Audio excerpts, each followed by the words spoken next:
Hello there, everybody. Good day. Thank you all, and welcome. It is a pleasure to have you back for another episode of Mergeworlds, my Dungeons and Dragons story campaign adventure podcast.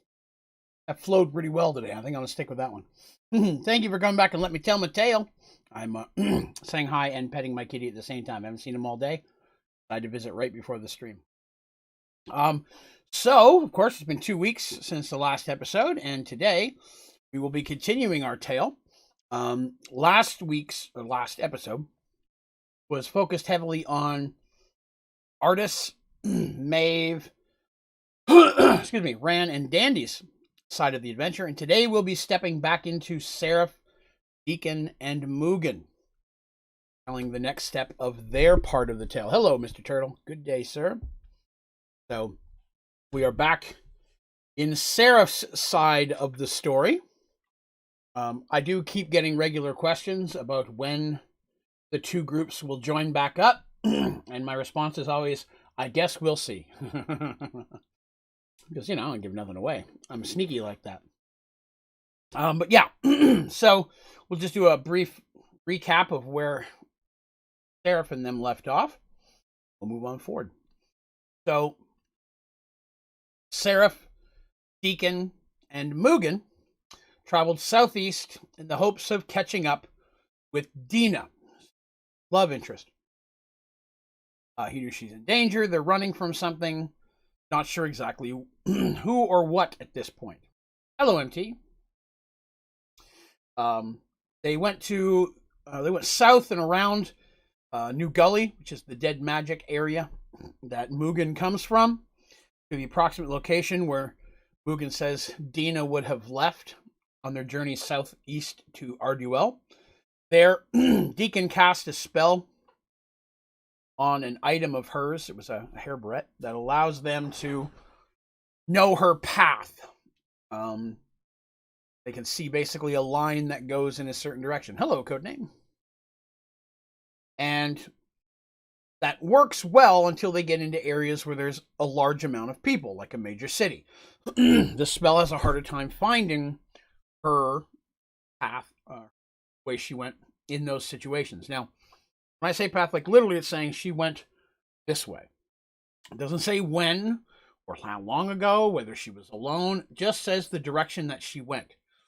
Get into a major city, it's just too many people for it to kind of fish through. It's not a super strong spell, but it is useful, and it is permanent on that item, which is pretty nice, until returned to the owner. Once the owner takes ownership of the item again, the spell is dispelled.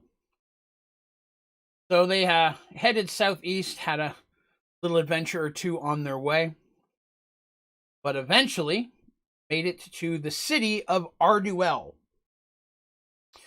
Arduel's popped up in our story many, many times throughout Mergeworlds adventures. It is the city of King Christopher Wormsblood. And Christopher was the very first real city ever pop up in Merged World. Way back when Zoltan gave the very first real quest to find the magic items to Mercy and Darsh and all of them, opened up a portal that sent them to Arduel. And once there, they saved Prince Christopher from the castle's dungeons, where there had been, I guess not a mutiny, but you know what I mean, the equivalent of land mutiny, whatever that is sometimes, and where they had father had been killed and been taken over by a uncle or friend of the family that was a mage. Prince Christopher popped in there at that point. Once they defeated him, was made king again, and provided them the first magic weapon. The quest was in the treasury, and they then went from that point on, so on and so forth. And it is a major part of the Southern Kingdoms. It is the closest city to Darshtopia, where it's Darsh's islands. It's smack in the middle of Paxawal and Santriel, the Elven Kingdom. So a coup. Thank you very much, MT. I appreciate that. A coup, that's correct. So it's very centralized in physical location. Hello, Rose. I know we talk about Paxawal a lot, because Paxawal is the largest main city in the storyline. And it and Arduel, I mean, if you look at it, relatively centered, because to the west, it has to be west. For the west of Paxual is Thoramin, and then northwest of that is Oromon. So Paxual and Arduel are side by side. It's just a recap. I'm catching you guys up. And then to the east of Santriel, the Elven Kingdom, the east of that is Coromon, furthest of the southern kingdoms. That's the Dwarven Kingdom. So not a lot has happened past that. There was a little bit of adventure. You remember Darsh and crew and everybody went that direction when they were trying to help free the Sea Elves in one of their last adventures. Later adventures. They stopped at a small town in that direction, which we may see again. But any real further east of that, well, we've never really touched on in this southern section. If you go way up north and then way east, you've got Darkmoor and where they fought Draven's brother and all that business. But way down here in the south where they're at, they've never been quite around further than Coromon very much. So they know that the Dina's plan or plot where they're taking Dina, as far as they know, they believe that she's being taken eastwards. So they arrived in Arduel and spent some time there investigating, trying to find her. Deacon reached out to the Mage Tower, searched, but they couldn't find any real clues. Then they realized one evening in the inn that they were being watched. So very sneakily and carefully, they snuck out a back window and followed that person outside the city through a secret passage wall that allowed them, or secret passageway that let them through the city walls, and chased them way outside the city. When they got out there, they were attacked by Oromanian elites. Well, you know, are the elite warriors of the Oromon country. Always come in pairs. Very deadly.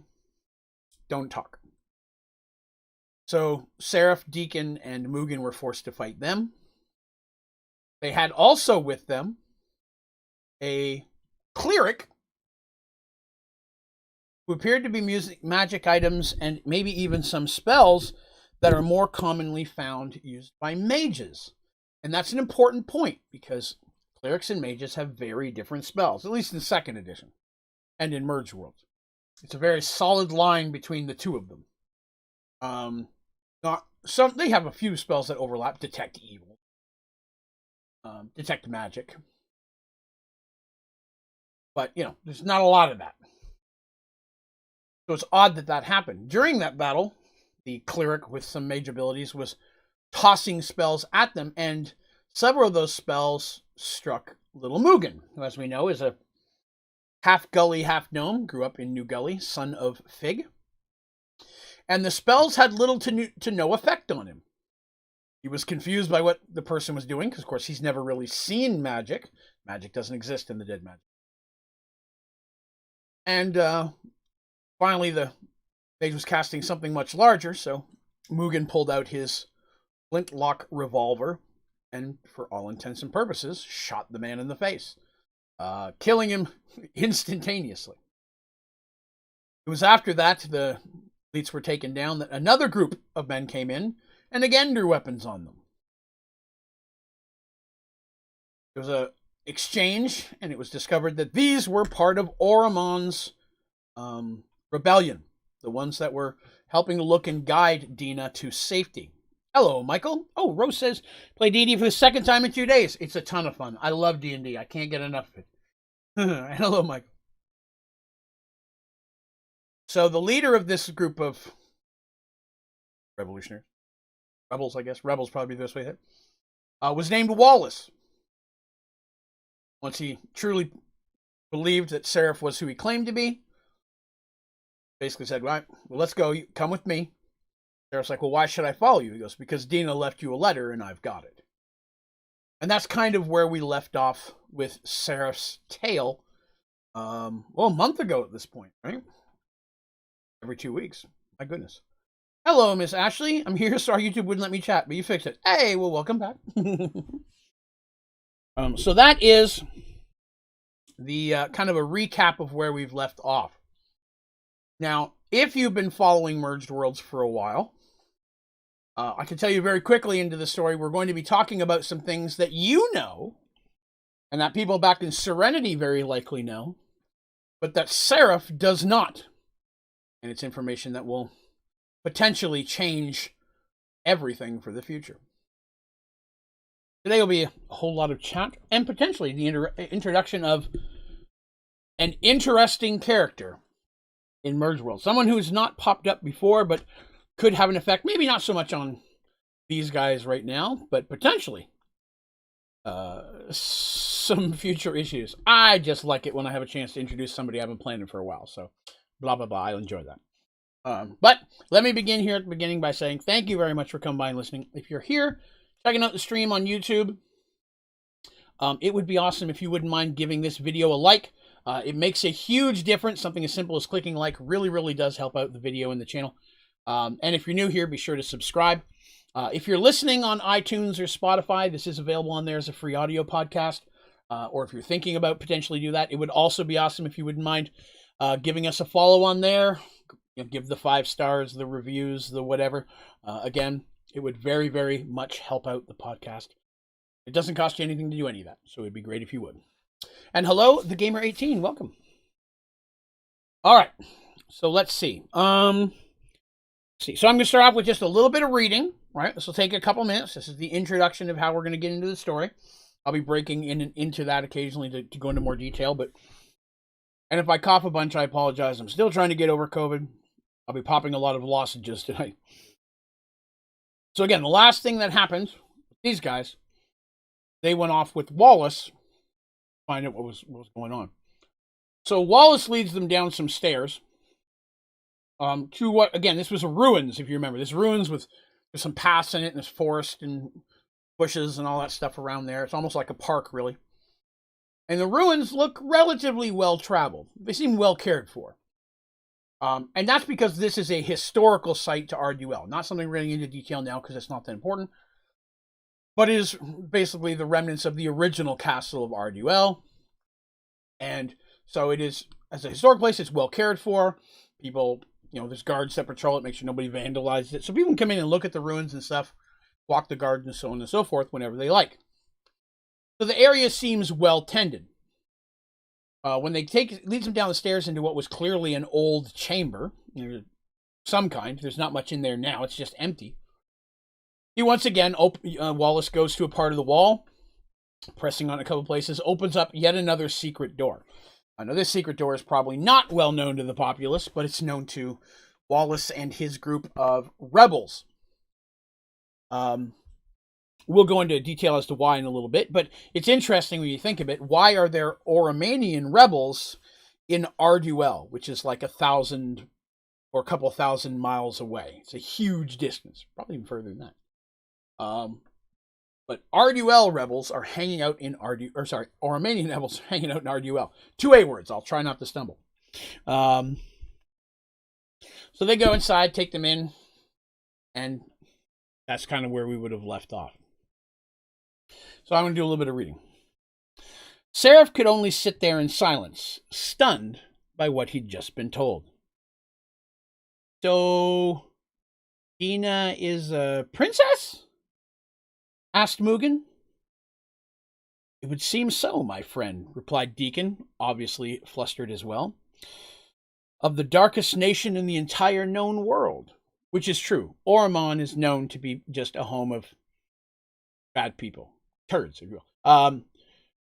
The Emperor was a thorn in the side of Serenity, Mercy specifically, for a very long time. If you remember, it was Mercy that defeated them. What is it, Buffy? Well, thank you for the pets. Can you give me a poke? You guys would give me just one quick second. I apologize. 1 second.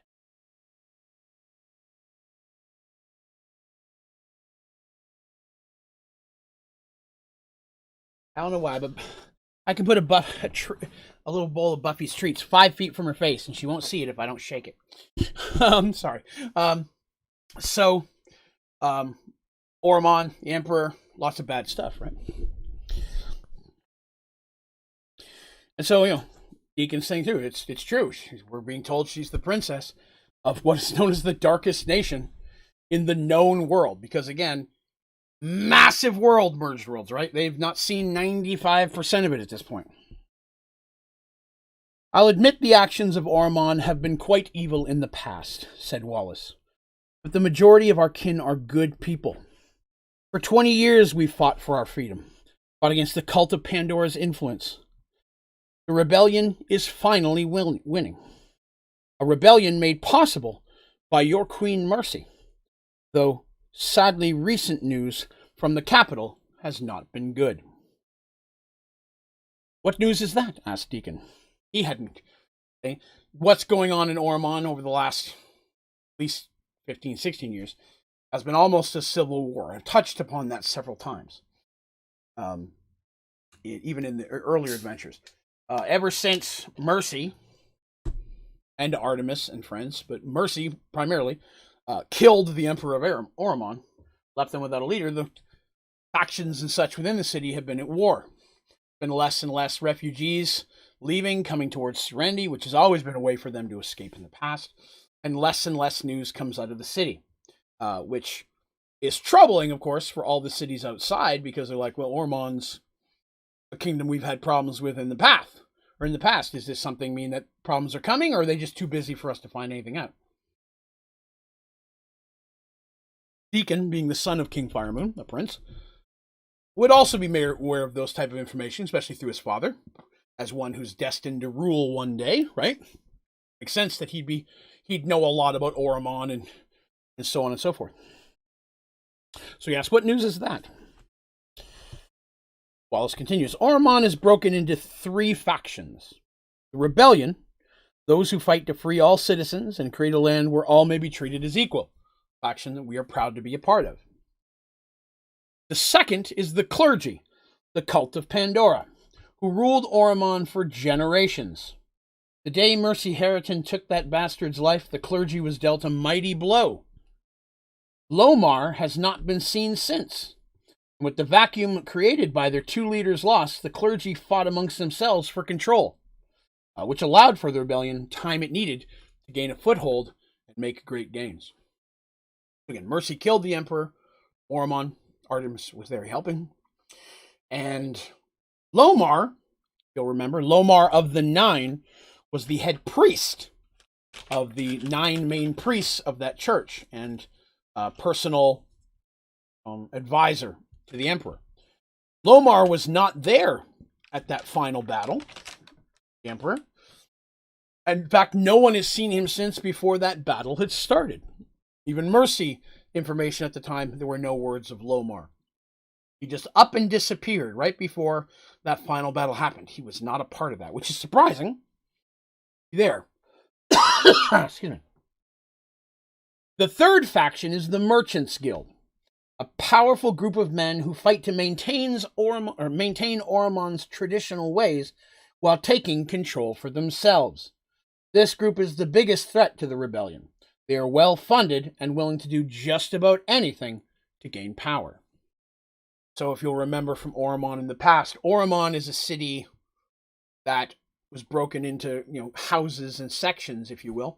But the merchants, who made a large amount of money off of especially things like slavery and so on and so forth, things that the rebellion are fighting to eliminate, that Mercy was helping to fight to eliminate. That's how they made a lot of their money, was that, and with, money to the oppressed, you know what I mean, to gambling and all the vices you would expect. All the vices that you would expect, how they made a lot of their cash. So with Emperor being gone, well, they still liked the way that kind of worked. They liked the way the city worked in that regard because they were getting rich. If it wasn't for the church cutting in on their profits and stuff. So now they have a chance of best of both worlds. Keep it how it is. We keep making our money without, eliminate the church, and now we run the whole thing ourselves.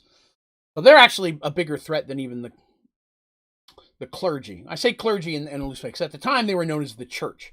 The rebellion, of course, is always going to view them as the cult. So they're always going to call them the cult of Pandora. Whereas those loyal would call it the clergy or the church of Pandora. So you hear me using different words, it's going to be based really on who's saying it. He continues. The news I mentioned, though, speaks of a possible new 4th faction. It works in the shadows to corrupt and gain control and power for itself. None know its leader, though many fear it's Lomar himself who may have returned. It is believed it is this new group that hunts Dina. Hearing her name, Seraph looks up from the letter he'd been reading over and over. Hunted? You speak of her as some kind of prize. Wallace looks to Seraph, a sad look on his face. Make no mistake, son. Many see her as such. She's the only child of Marcus Dawnbringer. Technically, her claim to the throne is stronger than any others. The merchants would never allow a woman to rule, because this is a society for the longest time that has treated women as furniture, second-class citizens, almost slaves themselves. Hello, Moonshine Mason. Welcome, welcome. Again, something that Rebellion is looking to eliminate. The head of the Rebellion was, at least at the time,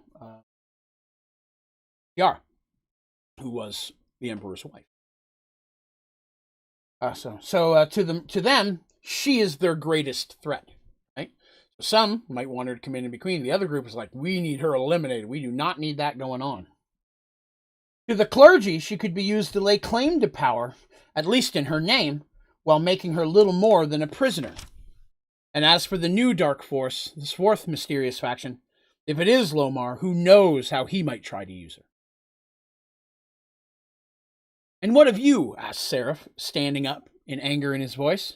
And how would you use her? Does the Rebellion seek to use her as a figurehead for their cause as well? All steps closer to Seraph. We want to keep her safe. Her mother was the leader of the Rebellion. She gave everything, even her life, to free her people and protect her child. And we owe everything to her. So we will protect Dina, as we would of Tiara. We'll keep her safe from all threats. And, if she should one day choose to return to Oromon and claim the throne, I can tell you there isn't a man or woman of the Rebellion who wouldn't willingly lay down their life for her. But that would be her choice, and her choice alone. So he's saying, yeah, 100%, we would totally back that. Hell yeah, we'd love to see her in there. She's out here. From all we know, she's an awesome person, because they would have kept some tabs on her, I'm assuming, right? Somebody's occasionally chatting with Perrin, who's her grandfather. I use finger quotes for that, for those of you listening audio only. She's a good person. Yes, if she wanted to step in and try to do that and become basically the next version of her mother who these people idolized, heck yeah, they would. But at the same time, they idolized and respected her mother. They're fighting to give everyone an equal voice. They would want her to choose that. That's the important thing. They would want her to choose that. Seraph nodded slowly and sat back down. His mind was in turmoil, writhing with everything he'd learned. And even worse, there was a little small voice in the back of his head, filling him with doubts. A princess? Am I worthy of such a person? What in the world could I offer that now anyone in the world would offer? Once again, he read her letter, finding comfort in her words. My dearest Seraph, if you are reading this, then you already know the truth about who I really am, a truth I myself did not know until moments ago. If my grandfather and uncle weren't here telling me it's true, I would have never believed such an insane story. That my parents, again, in this she's referring to the people who raised her, were really two members of the Oromanian rebellion chosen to protect me. That my grandfather was in truth the servant of my real mother, and that my father was truly a beast, a servant of evil who caused the deaths and suffering of millions. That's not an exaggeration. He's caused wars, literally. Millions is accurate. I tell you, it is almost too much to comprehend. Still, in some ways, kind of makes sense.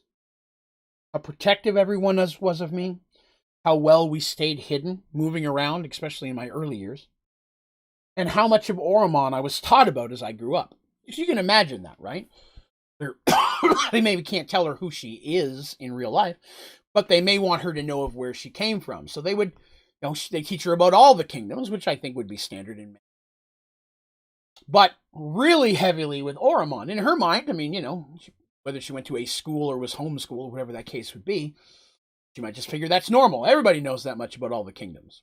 She knows a lot about Ormond, and they were careful to mete that out in a way that didn't seem too obvious.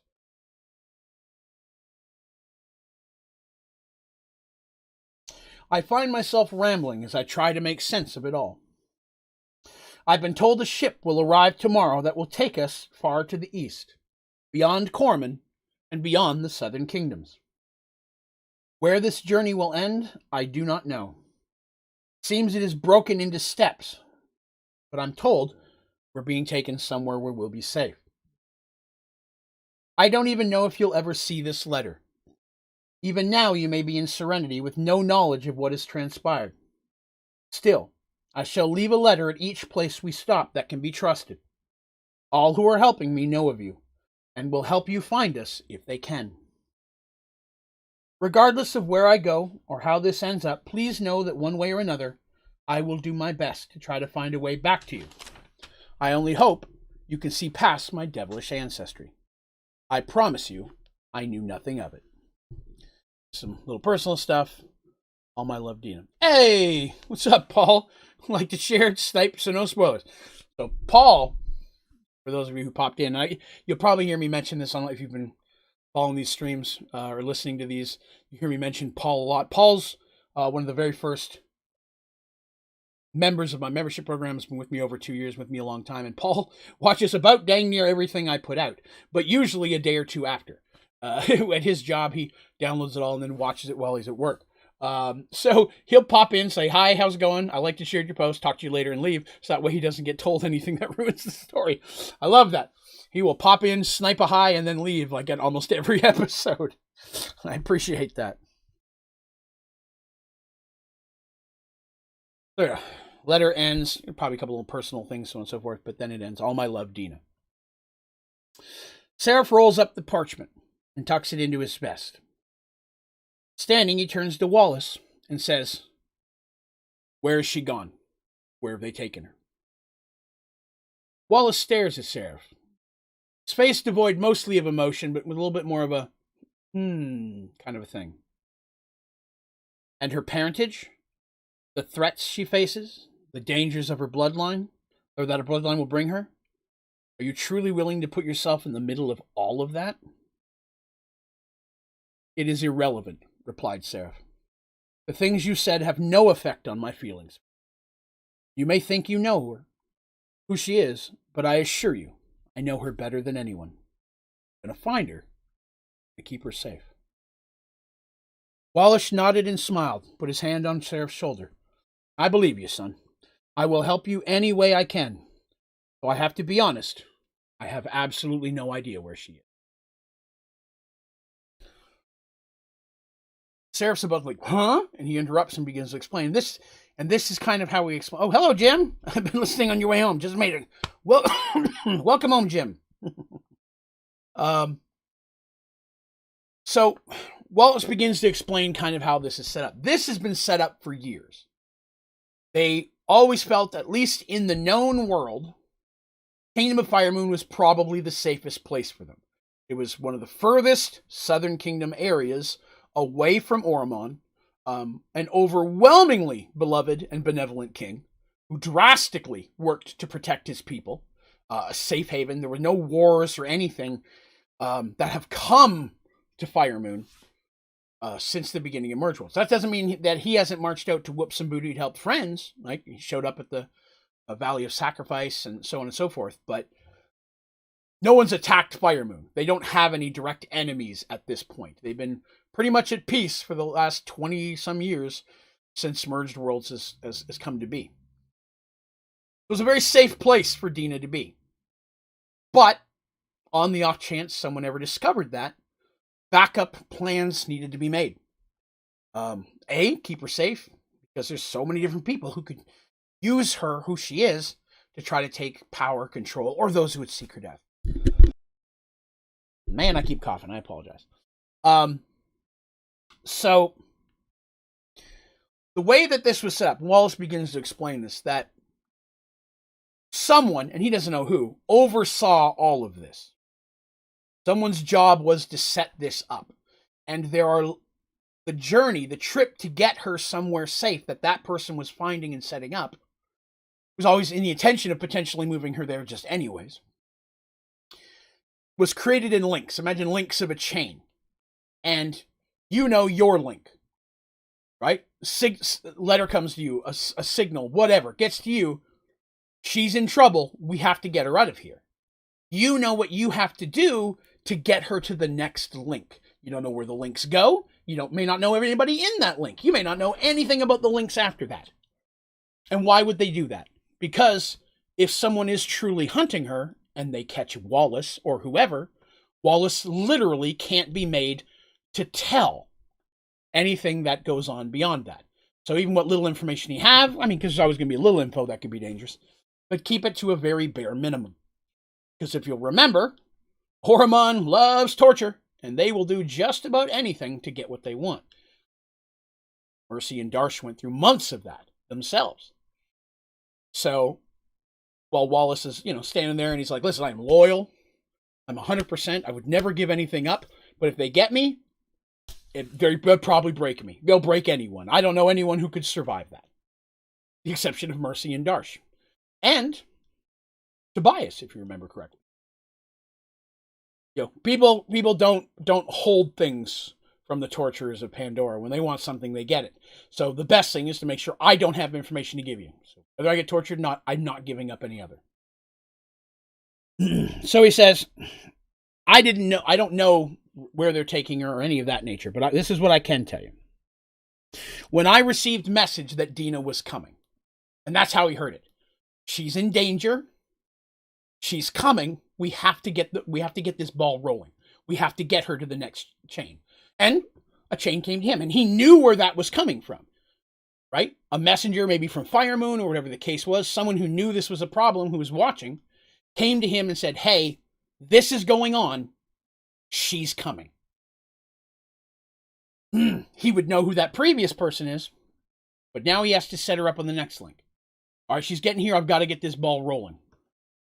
So what he was to do in that situation, he personally, out of all of his followers, there is a statue in the middle of the marketplace. It's a statue dedicated to Christopher's father, King Christopher. And he would go there all day, just hang out by the statue. And every 15 or 20 minutes, he would wipe his brow with a red handkerchief.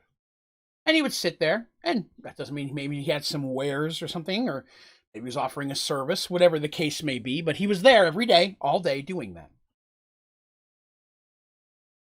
He says that he said that he did that, and then finally, after many, many days, received a message from the next step in the chain. So he went back to the market the next day. A message or something was left. He goes there.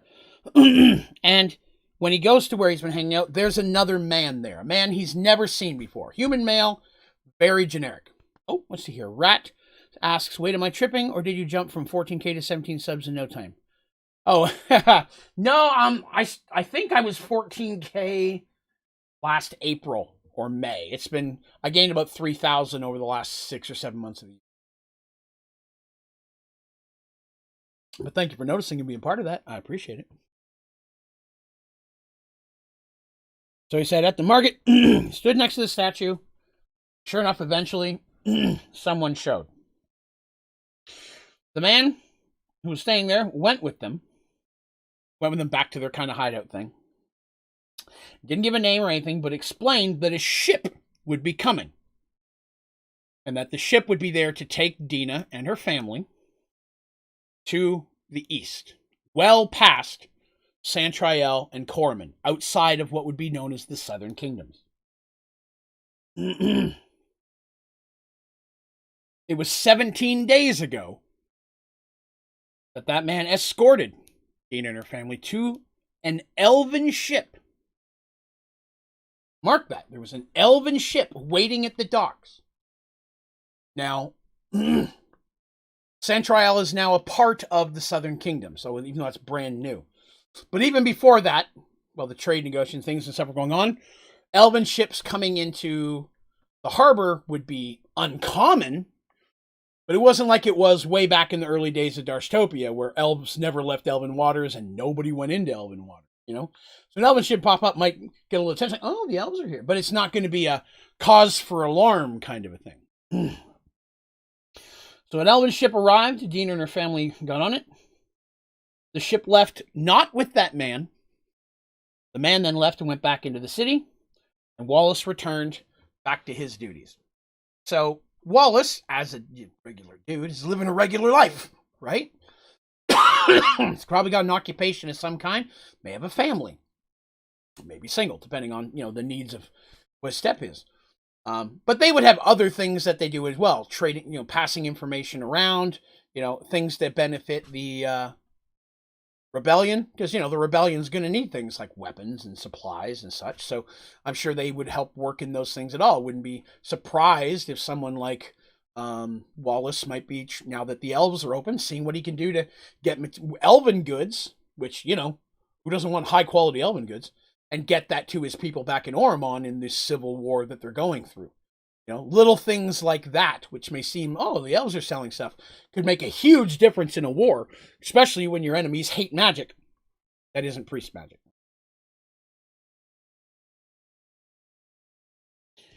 So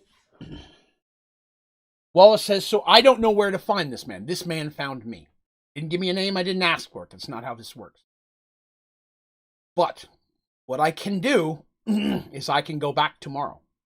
I can go back to the statue. That's the sign I was supposed to give. I can't promise anyone's going to reply. I don't know what happened to the guy afterwards. Technically, this was supposed to be a one-time thing, right? This was to get Dean out. Dean is gone. But I'm willing to try and help how I can. Of course, without really anything else to go on, Seraph accepts. So Wallace agrees, and that's what's going to happen. Seraph and Deacon and Mugen are going to be staying hidden in this underground area. Many of the folks, if you will, the guards and the people that are there, part of that rebellion, on a day-to-day basis will go back out and go amongst their lives. Too many people disappearing might cause too much attention. There's always a couple that are off the grid that live under there anyways and stay in there. And Seraph and Deacon and Mugen will be staying there to no longer draw any attention to them. Because as we've mentioned, they've been going all over the city asking for Dina. You got to understand how much that's got to frustrate Wallace and his people, right? Walking around giving out the name that she's known by. And if they noticed her, or noticed him, and the Oromanian elites noticed him, who else did, right? The elites attacked him, so they caught on to this. Although the man that was following them, or that they were trying to follow that was watching them, was one of Wallace's people. I guess I want to throw that out there in case anyone asks why I don't address that. It was one of Wallace's people. So for 5 days, every day, Wallace returns to the marketplace every day. Same sign. Night he comes back, hangs out there when he can, talking, telling what he found. You can imagine over those next 5 days, Seraph's practically ripping his hair out, right? Because every day, Dina's getting further and further away, and he has no idea where. Like, he could just go east, but how well will that work? Will the magic spell that show her path even work over ocean? Deacon doesn't know. Never really, he learned the spell specifically for this. It's not something he's tried before, so it may not work once they get on a boat. Even still, east is a big thing. East is very broad. East is a lot of directions. And without any more hints above that, other than beyond Coromon, the only thing I could do is try and get a hold of a boat, go past Coromon, get off, and then start going east directly and hope they hear something. That's a lot of gamble. Or they can wait a few days and hopefully get some help. Much as they hate waiting, it's still the best decision. Now, during this time, Seraph and Deacon address another issue that has come up. Deacon does a lot of it. They begin testing. And Deacon tries multiple spells and does everything he can within his ability to test and jib and jab. But they figure out that, for some reason, Mugen has an overwhelmingly high immunity to magic. Deacon estimates and assumes it's because he was born in a dead magic zone and until very recently had never left it. He's lived in an area where magic cannot exist. He was born of that. Could have brought that with him. It just may be a natural ability that's there. At the same time, could it fade way over time? Or is it a part of who he is? There's no way to tell. Deacon has never heard of anything like this before, but he's a mage. Not many of them have a lot of information from inside of a dead magic area. What mage is going to just throw themselves into an area where they can't do anything, right? Not a whole lot of information about dead magic zones. It's not like Deacon had a lot of time to prep for that and ask about them before they left. But sure enough, they do find that not only do spells that could potentially harm Mugen not work or have very little effect, but so also are beneficial spells. He tries casting some spells basic stuff that would let Mugen jump higher or run faster. Just some of the real basic stuff that might be beneficial, and all of them had zero effect on it. They did try a few more offensive type spells, right? So some of those things, with Mugen's understanding of this if this goes wrong, this could hurt you. Mugen's like, well, Mugen's not an idiot because I'd like to know if wizards are going to throw pretty colors at me. I'd like to know which colors hurt, which colors do I need to dodge? That's kind of how he'd address that. He's like, I need to figure out what's going on. Turtle asks, what about healing spells? That is a great question, Turtle. They don't know because none of them have any. Healing spells fall purely under clerical magic. So until they can get access to a healer who can try, and he'd have to have a wound, right? And they don't want to just go up and here, let me break your arm and see if this guy will heal it. I don't want to cut you or anything like that. But they don't have access to a healer where they are right now. So at this point, they don't know if clerical magic will work on it. It's a great question and something I had down that I was going to mention. But at least from a wizard's point of view, including a wild mage, and that's another thing to take into account of this. Wild mages have to concentrate extra hard to make sure they're maintaining and controlling wild magic. But test accurately, a couple very weak spells, Deacon didn't try to control very much, and he got some unexpected results. And in each situation, none of them affected Mugen. The closest thing that they found was secondary effects have effect on Mugen. Give you an example. If I'm a wizard and I throw a fireball at Mugen, might burn a little bit, like touching something hot, might tan my skin, give me like a 3rd-degree sunburn, but I'm not going to melt and burst into flame like a regular person would from a fireball. That said, if I cast a fireball, light a tree on fire, and you touch the fire on that tree, it will burn you. Because that's not the magical fire. At that point, that's just fire. So, easiest way to test that spell, magically start a fire. See if that burns you. Hot damn, that burns. Okay, so the fire will hurt you. I cast fire spell on you. You're uncomfortable. Okay, so the secondary effects, I guess you could say the domino effect of a spell, right? If I cause an avalanche, snow is still going to hurt you, right? That's not the spell. The spell caused the avalanche, but the avalanche is just a big chunk of snow rolling down a mountain. Things like that are still going to affect him. It's direct spells. Now, area of effect spells, like a fireball, which goes in, explodes, and gets a bunch of people, has that same type of thing. Depending on the power of the spell, how strong it is, the more likely it's going to cause damage. So, let's say, again, a 5th level wizard casts a fireball at Mugen. Maybe he gets a tan. 20th level wizard casts a fireball at Mugen, might burn him to cinders. They don't have a way of testing that, but that's what Deacon is hypothesizing based on the tests he's doing and what he knows of magic.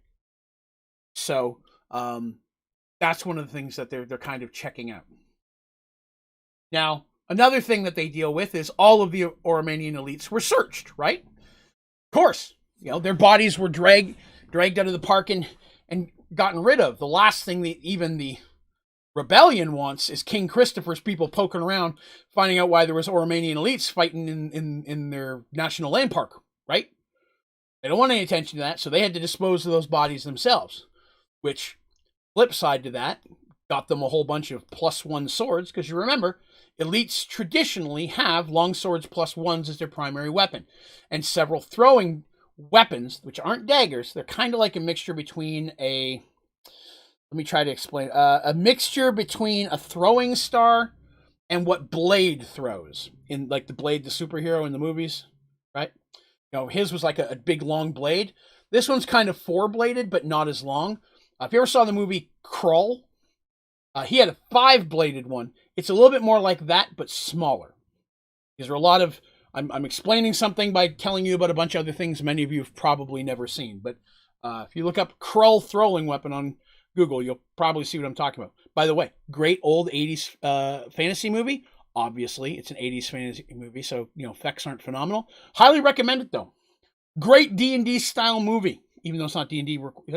Great movie I recommend checking out for a classic D&D kind of feel. People on an adventure having to do certain things to fight the bad guy. Great example. Krull, Krull. I had a poster from that a long time ago, but it got ruined in a flood. I lost so much crap in a flood. All right. So, as would be expected, other than their weapons and maybe some basic, you know, gear, food, bedroll, whatever, there's nothing. They have nothing on them that would say who they are, any of that kind of stuff. They don't carry letters or anything like that. They travel light. The clerical type person, I say clerical person because he appeared to be a cleric, but he was using magic items more commonly found used by wizards. He had a wand of magic missiles, among some other wands that he was whipping out. That person also had nothing identifying on them other than some magical wands, a couple other basic magical items, and was also carrying a symbol of Pandora. It was, in fact, a cleric. I mean, you don't walk around with a cleric's holy symbol if you're not a cleric. So this was a cleric who was using magical items, which is a concern for everyone involved. You know, Deacon, I think concerned for Serenity and Kingdom Firemoon and Southern Kingdoms in general. That's been the one edge they've had over Oromon since the beginning of Mergedworlds, when they fought them, is that they hated mages and had no mages. And so mages were really the equaling effect. If their clerics now all have access to mage stuff, that could be a problem for the rest of the world.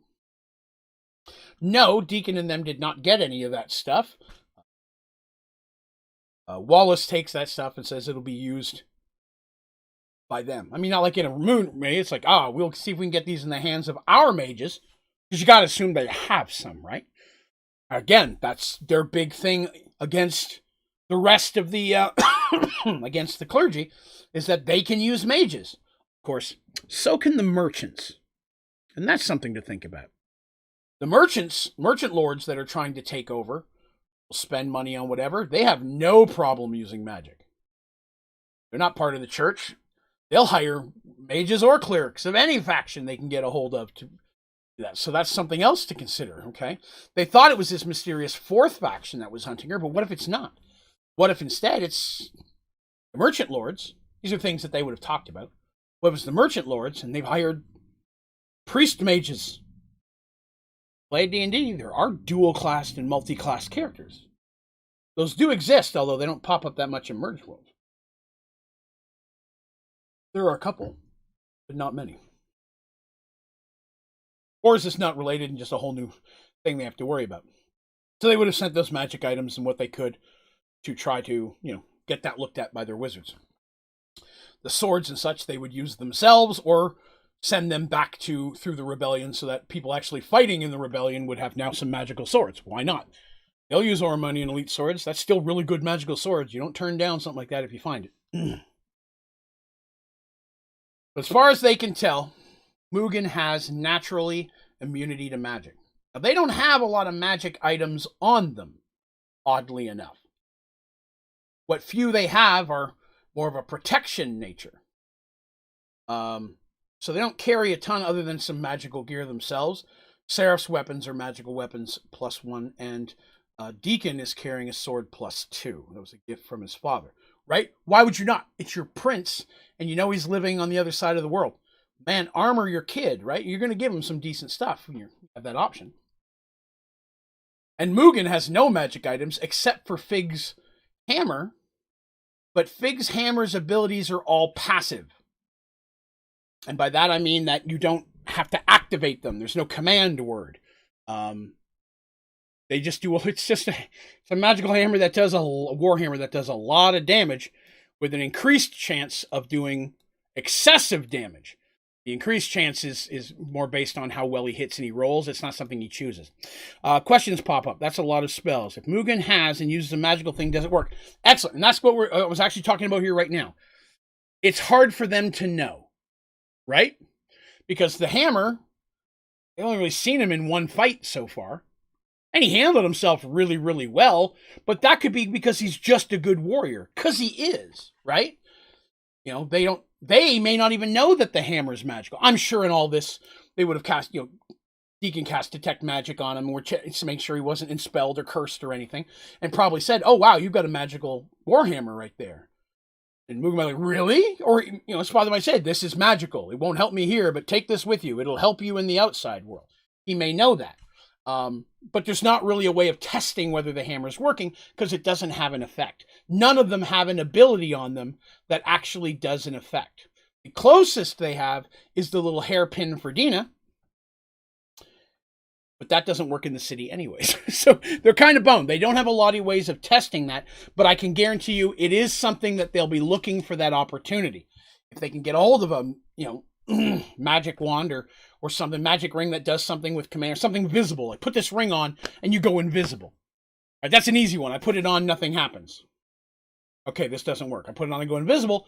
Okay, cool. That still works. That's kind of the thing they'll need to test when they have that ability. But that's a really good question and something I did want to address.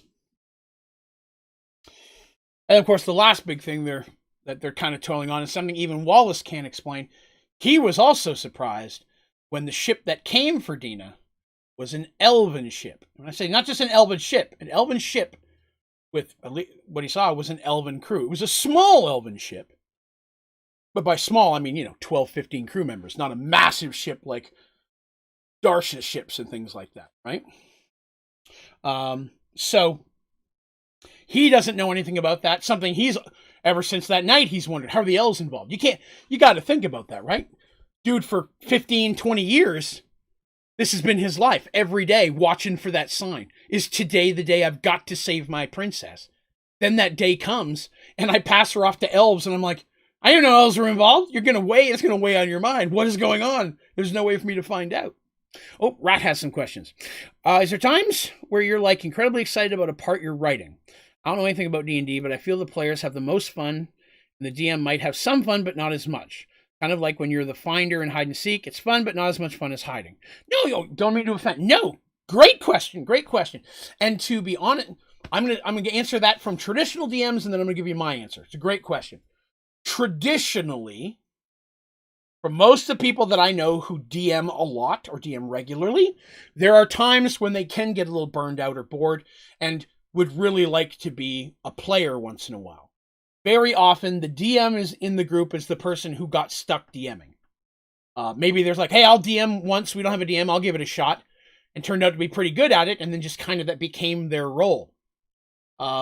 So some DMs have absolutely no problem. Love DMing. Do it by choice. And they want to do that. They're storytellers by nature. But some people do get a little burned down and such. Now, me, myself, I love DMing. Almost immediately, I wanted to DM because I wanted to tell stories. Because in my head, every second of the day, I'm imagining something. And that sounds odd, but bear with me, I'm explaining it. Literally, no matter what I'm doing or where I'm going, I'm writing something in my head. It's a story. Maybe it's just a hypothetical that I'm putting myself in, or a hypothetical I would write. I have a science fiction story I'm trying to start writing into a novel that I've had in my head for the last 8 years at this point I've been working on. And very often it's Mergedworlds. When I'm driving, especially if I'm driving listening to music, I'm writing the story in my head. I do it at night as well. I lay down and go to bed. I will lay in bed for an hour or two before I go to sleep, unless I'm really tired or something. And I'm listening to music and I'm writing the story. That's when I do a lot of my pre-writing in my head. I love DMing. I love being a storyteller. I have no desire to be a PC. That said, if a situation arose and, there was a situation where, a group came together and like, hey, we're looking for someone. We're all really experienced. We'd like to get you in there. And other content creators like, hey, I'm a DM. We've got a channel we do. We'd love you to come in and do a spot as a PC. I would jump at the chance to do that. Why not? That's always not only an opportunity to have fun with great people, but it might help me learn some things that could make my story better. Not, I mean, take their story, but everybody plays D&D a little bit differently. Everybody has their own house rules. And sometimes people come up with some really good stuff that other people might, oh God, I'm going to use that too. That's a great idea. I've acclimated things that I've had other groups do that I've played with, and I know there have been a lot of people who've taken things that I've done and put that into their own game. So to answer that question, I'm very excited, particularly when we get to a hook. And so if by a hook, I mean, very often in the story, there are scenes that I write. If you've been following this for a while, the scene where very recently Seraph and Draven bumped heads physically for the first time, where there was that argument about Dina, or the situation where the undead attacked Serenity, particularly what Dandy was going through, standing on that balcony, realizing something was wrong and couldn't figure out what it was. That conversation she had in her head, and then how she finally gets that to Mercy and how that all initiates. I have that in my head long, long before I ever get there. And very often I'll come up with that scene, and then for me it's a matter of, okay, now how do I write the story to get there? What do I have to put in place so I can make that happen in the way I'm seeing it in my mind? So when I finally get to those scenes, right?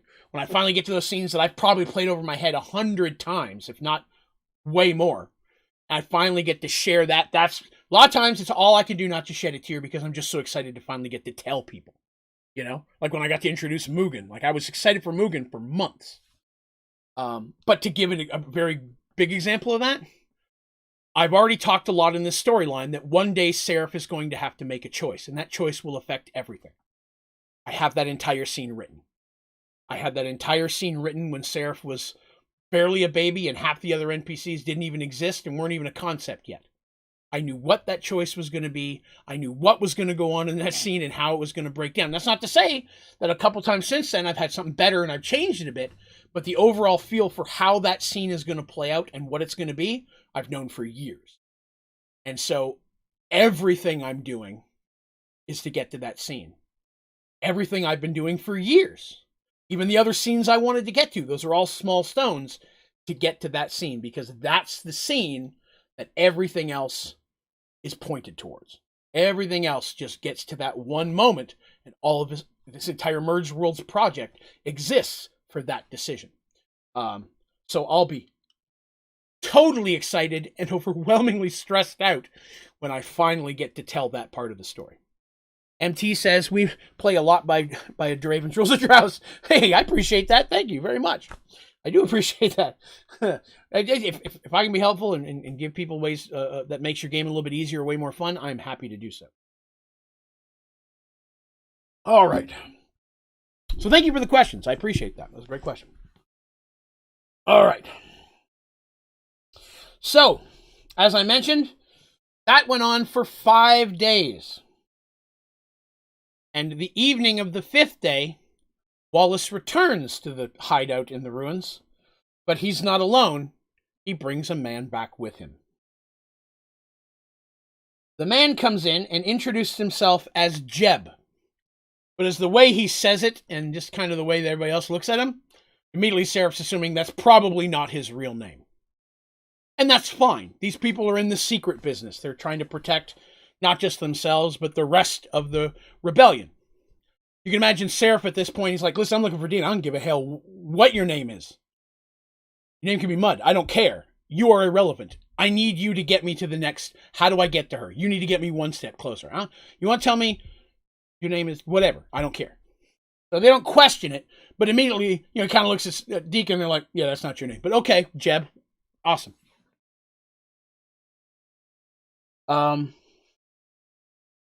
Jeb seems upset confused and upset.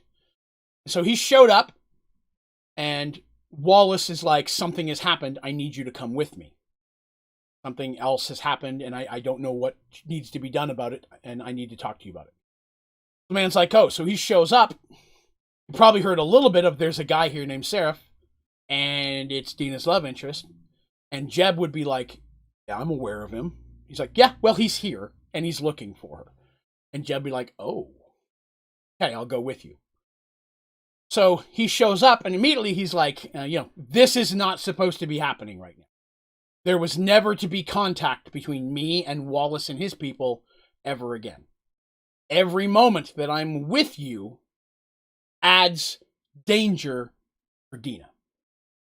Because that's more people that know about me and might know about more, depending on what we talk about. What we talk about, the more danger she's in, because now people have that information, and if possible, somehow that information could get out higher. So he's like, we need to make this quick, and I've got to go. Seraph says, okay, I can respect that. My name is Seraph Bloodborne. This is Prince Deacon Firemoon. Now, Jeb's like, huh? Because you got to imagine that's a bit of a surprise. Like, I've heard of Seraph, because this man met with Dina. Dina said, everyone I've talked to knows you. I've mentioned you. They'll help you if they can.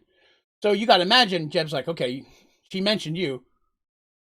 Probably didn't have a lot of time. You're here with the Prince of Firemoon. That's some weight on it. Everybody knows who that is. King Firemoon, well-beloved, incredibly powerful king in the Southern Kingdoms, and his son's standing right here. You can imagine how angry that's going to make this Jeb person.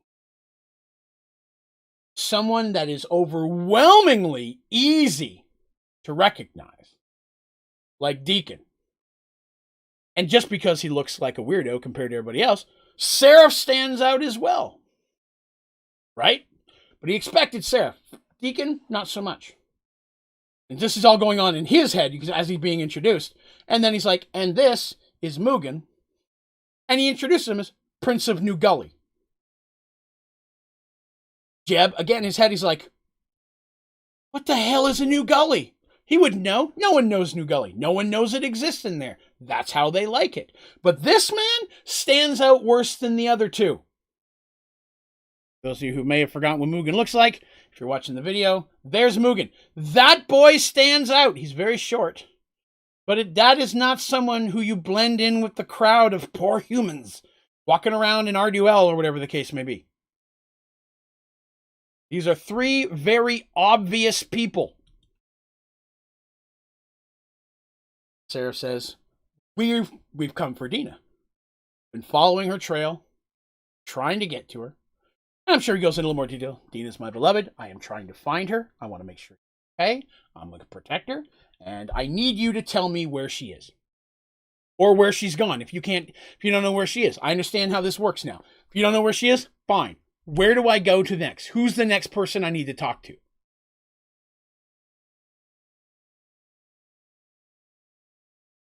Jeb says, it's true. I don't know where she is. I don't know where she's gone. Just a link in the chain. But I'm telling you right now, there's nowhere else you can go. Deacon's like, what do you mean? The next link is not going to tell you anything. And Seraph's like,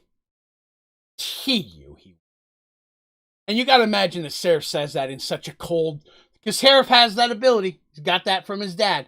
It just comes across this cold, where he can be like, this is a delicious sandwich. And you're like, this man's going to kill me. His voice can come off that way easily. If he is angry, it comes off even more so. I guarantee you will. And Jeb like literally leans back out a minute like, oh shit.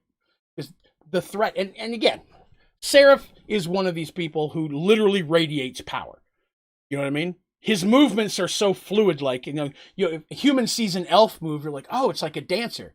An elf sees someone like Seraph or Draven move like, and it's like, oh my God, it's a dancer. It's that kind of thing. It's that step of agility, right? To be honest, Seraph and agility-wise, the only one on par with them, actually the only person that beats them would be Dandy. Dandy's agility is horrendous. at this point. I want to say she had a 21 or 22 dexterity by the point that we last ended the actual playing of that character. Agility-wise, there was almost nothing she couldn't do that was within the realm of possibility. As long as it was something feasible, she could pretty much pull it off. That doesn't mean she's as fast as Draven or Seraph or as strong, but from an agility standpoint, she's overwhelmingly agile. Jeb immediately gets nervous, and everybody sees that. Even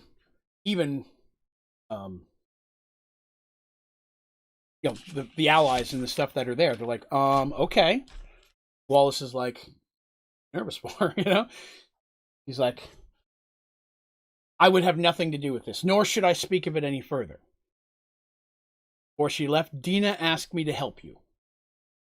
If a day should come, and I'm surprised it was actually so quick, but if a day should come that you come searching for, I should do what I could to help you.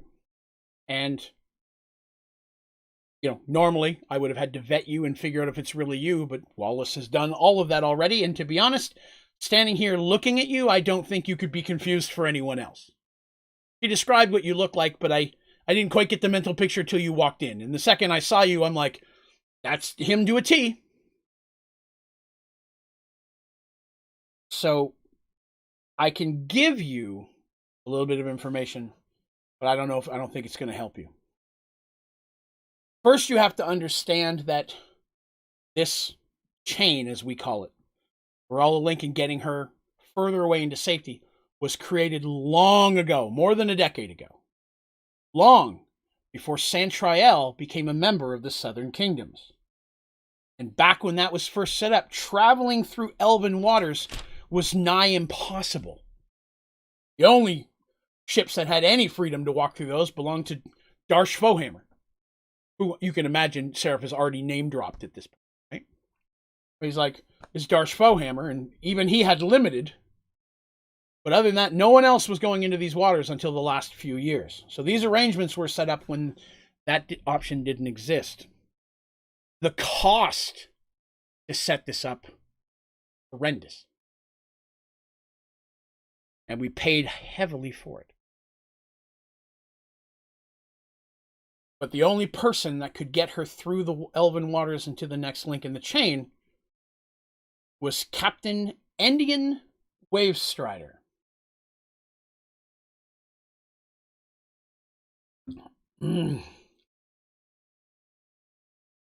Now, you could imagine that Seraph and Deacon are like, Indian Wavestrider. That name doesn't mean anything to them.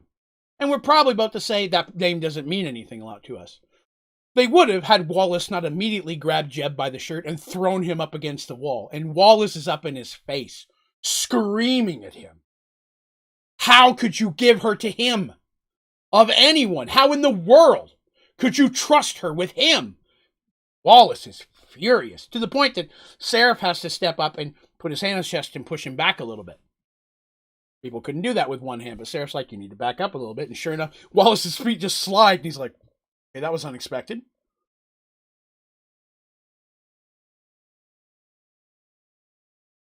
Who's the wave guy? Says Mugen, confused by everything that's going on. And Wallace goes, an elven pirate. More than an elven pirate lord. Probably one of the most dangerous group of pirates that sail the Southern Sea. Long been a thorn in the side of Arduel and any good nation, including Darshtopia.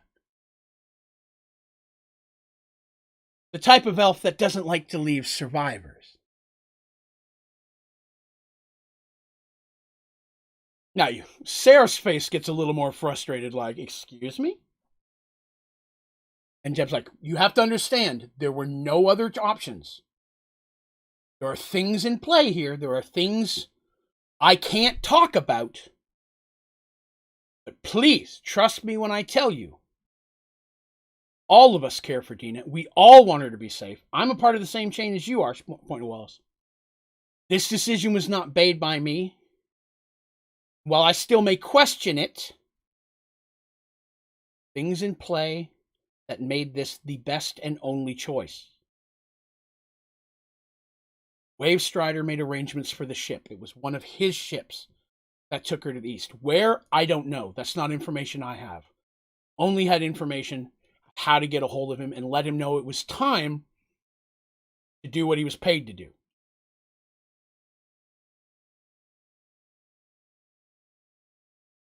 And I guarantee you he was paid a lot. And that's why I mention this to you. That's why I warn you. This is not the type of man who's just going to tell you because he likes to. He was paid a lot to not tell anyone. On top of that, not the type of person that would do anything for free. If in fact you can even get to him. Whether or not he'll even begin to consider telling you information, I doubt that he would. Not a nice guy. Rat says, it seems like you're reading from a notepad, so it makes me wonder if you ever get to a point in your story where you're telling it, where you're like, maybe not, and changing it on the spot. Yes! I'd be happy to answer that question, Rat. Yeah, I improv a lot. So, I'll give you just an example. I'm going to go back to an old part of the story. So just quick here. In this section of the story, it's all bullet points. So, I don't want to show it a lot because I don't remember what's on that page and it could be important. Don't pause and go back and look at it, you criminals. But I'll have section, when I say I'm going to read something, that's something I've written down specifically to read out, a segment of the story that I want it to come out a specific way. Everything else is bullet points. This is the information I need to get across. In my head, I know it already, but the exact wording and maybe on the fly, I'll come up with something I like a little bit better. I'll throw that out there. But I already know where the story's going enough that I won't mess it up. I didn't used to be as detailed with it. And if you go back to some of the very early episodes of Mergeworlds, there were a couple I had to go back the next week and be like, hey guys, I need to really quickly update. I made a mistake last week. I think probably the biggest one people caught is there's one episode in the early years where Dandy had merged a stone to her hoopak, one of the magical stones they were gathering. And then the next episode, it wasn't attached to anything. And that's because there was a very small, unimportant encounter that happened when we were actually playing D&D that caused it to be removed. That really wasn't important to the story, but I forgot I hadn't told that part, so I had to go back and fix that. So yes, yeah, sometimes I do change things. Sometimes I come up with a little bit better idea on the fly, but it's rare that I deviate far from my notes, because again, a lot of this I've known for a long time, and I've already gone over it in my head many times. Good question. So yeah, I regularly check back to my notes to make sure I'm hitting all the story beats that I need to make sure in there, and then I read the direct stuff that I have written, and I write it as I mean to read it. This stuff's all bullet points. So now that he has this information, Seraph's like, okay, how do I meet him? I reach him. You obviously have a way. How do I reach him? Jeb stops for a minute, and you can see he's kind of thinking, okay, kind of talked myself into a spot here. He goes, I have a contact that is technically part of his crew. Actually works more as a fence for the goods they steal. You're an RDUL. Now, I know that some of you, you're looking at Deacon, being of the noble persuasion, might think this is information that King Christopher would like to know. I have to know for sure that that's not going to happen if I give this information up. Not only for us, but the captain knows where Dina went, and I don't. Sure as hell don't want to point an angry man at her. You know what I mean? And Deacon's like, no, I don't care in the least. I mean, he's a fence, he sells stolen goods. That sucks, but that's not important to what we're looking for right now. This is more important to us. He's like, okay, tomorrow I can take you to speak with someone in his crew. I would speak to you, but I don't think he's going to just speak to me without you. He's going to have to see you for this. Seraph's like, all right, we'll be ready to go. So Jeb stays in the camp, the underground hidden area that night. Doesn't want to be seen coming and going a lot either. And so the next day, Seraph, Deacon, and Mugen go with him down to the docks. Wallace does not come. Jeb is quite assured, I do not want you and I to be seen in public any more than we have to be. And you can imagine, after he's done talking to Seraph, Wallace and Jeb probably spoke a little bit to the side. Jeb's probably chewed him out a good chunk for, contacting him, and this could never happen again. At the same time, Wallace would have chewed him out for the whole pirate thing. But in either case, three friends go with him down to the docks. Now, just like a city, a large dock system, if you have a city with a big enough dock system, which RGL has, if not the largest, the second largest. Just like a city, there's going to be nicer areas, and there's going to be less nice areas. Rich ships at this end, poor ships at that end. A rich ambassador comes in on their very big fancy ship, does not want to be parked next to the fishing boat that stinks real bad. Although historically, docks and such are where trash, refuse, and even bodies are thrown. So usually the wharf around a dock is pretty stanky to begin with. But, just giving examples. So you can imagine that Jeb leads Seraph to the less nice area of the docks. And there's a small fishing boat docked, I almost said parked, but docked in one of the inlets. They make their way towards it. Appears to be 5 or 6 men are hauling in some fish, or moving in, have several barrels of fish, not pickled, regular, and are moving some crates in. So it looks like he's a small person who's trading in goods or shipping. Now, immediately, Seraph is like, well, these are probably stolen goods, but that's not my problem right now. As they approach, a man steps out from inside the ship, and this man is noticeably slightly larger than the rest. And immediately, Seraph recognizes him as a half-orc. Not hard to know what a half-orc looks like. You see one, you'll remember. So this half-orc comes out, and he sees Jeb, and he looks confused. He sees Seraph and friends, and he looks more confused. Wiping his hands on a towel, and he starts walking down the edge of the boat and comes down the gangplank. And he's, kind of going slow and carefully, but he's watching. He doesn't show any fear. He's not worried. He's just confused why these people are here. And he comes walking down, and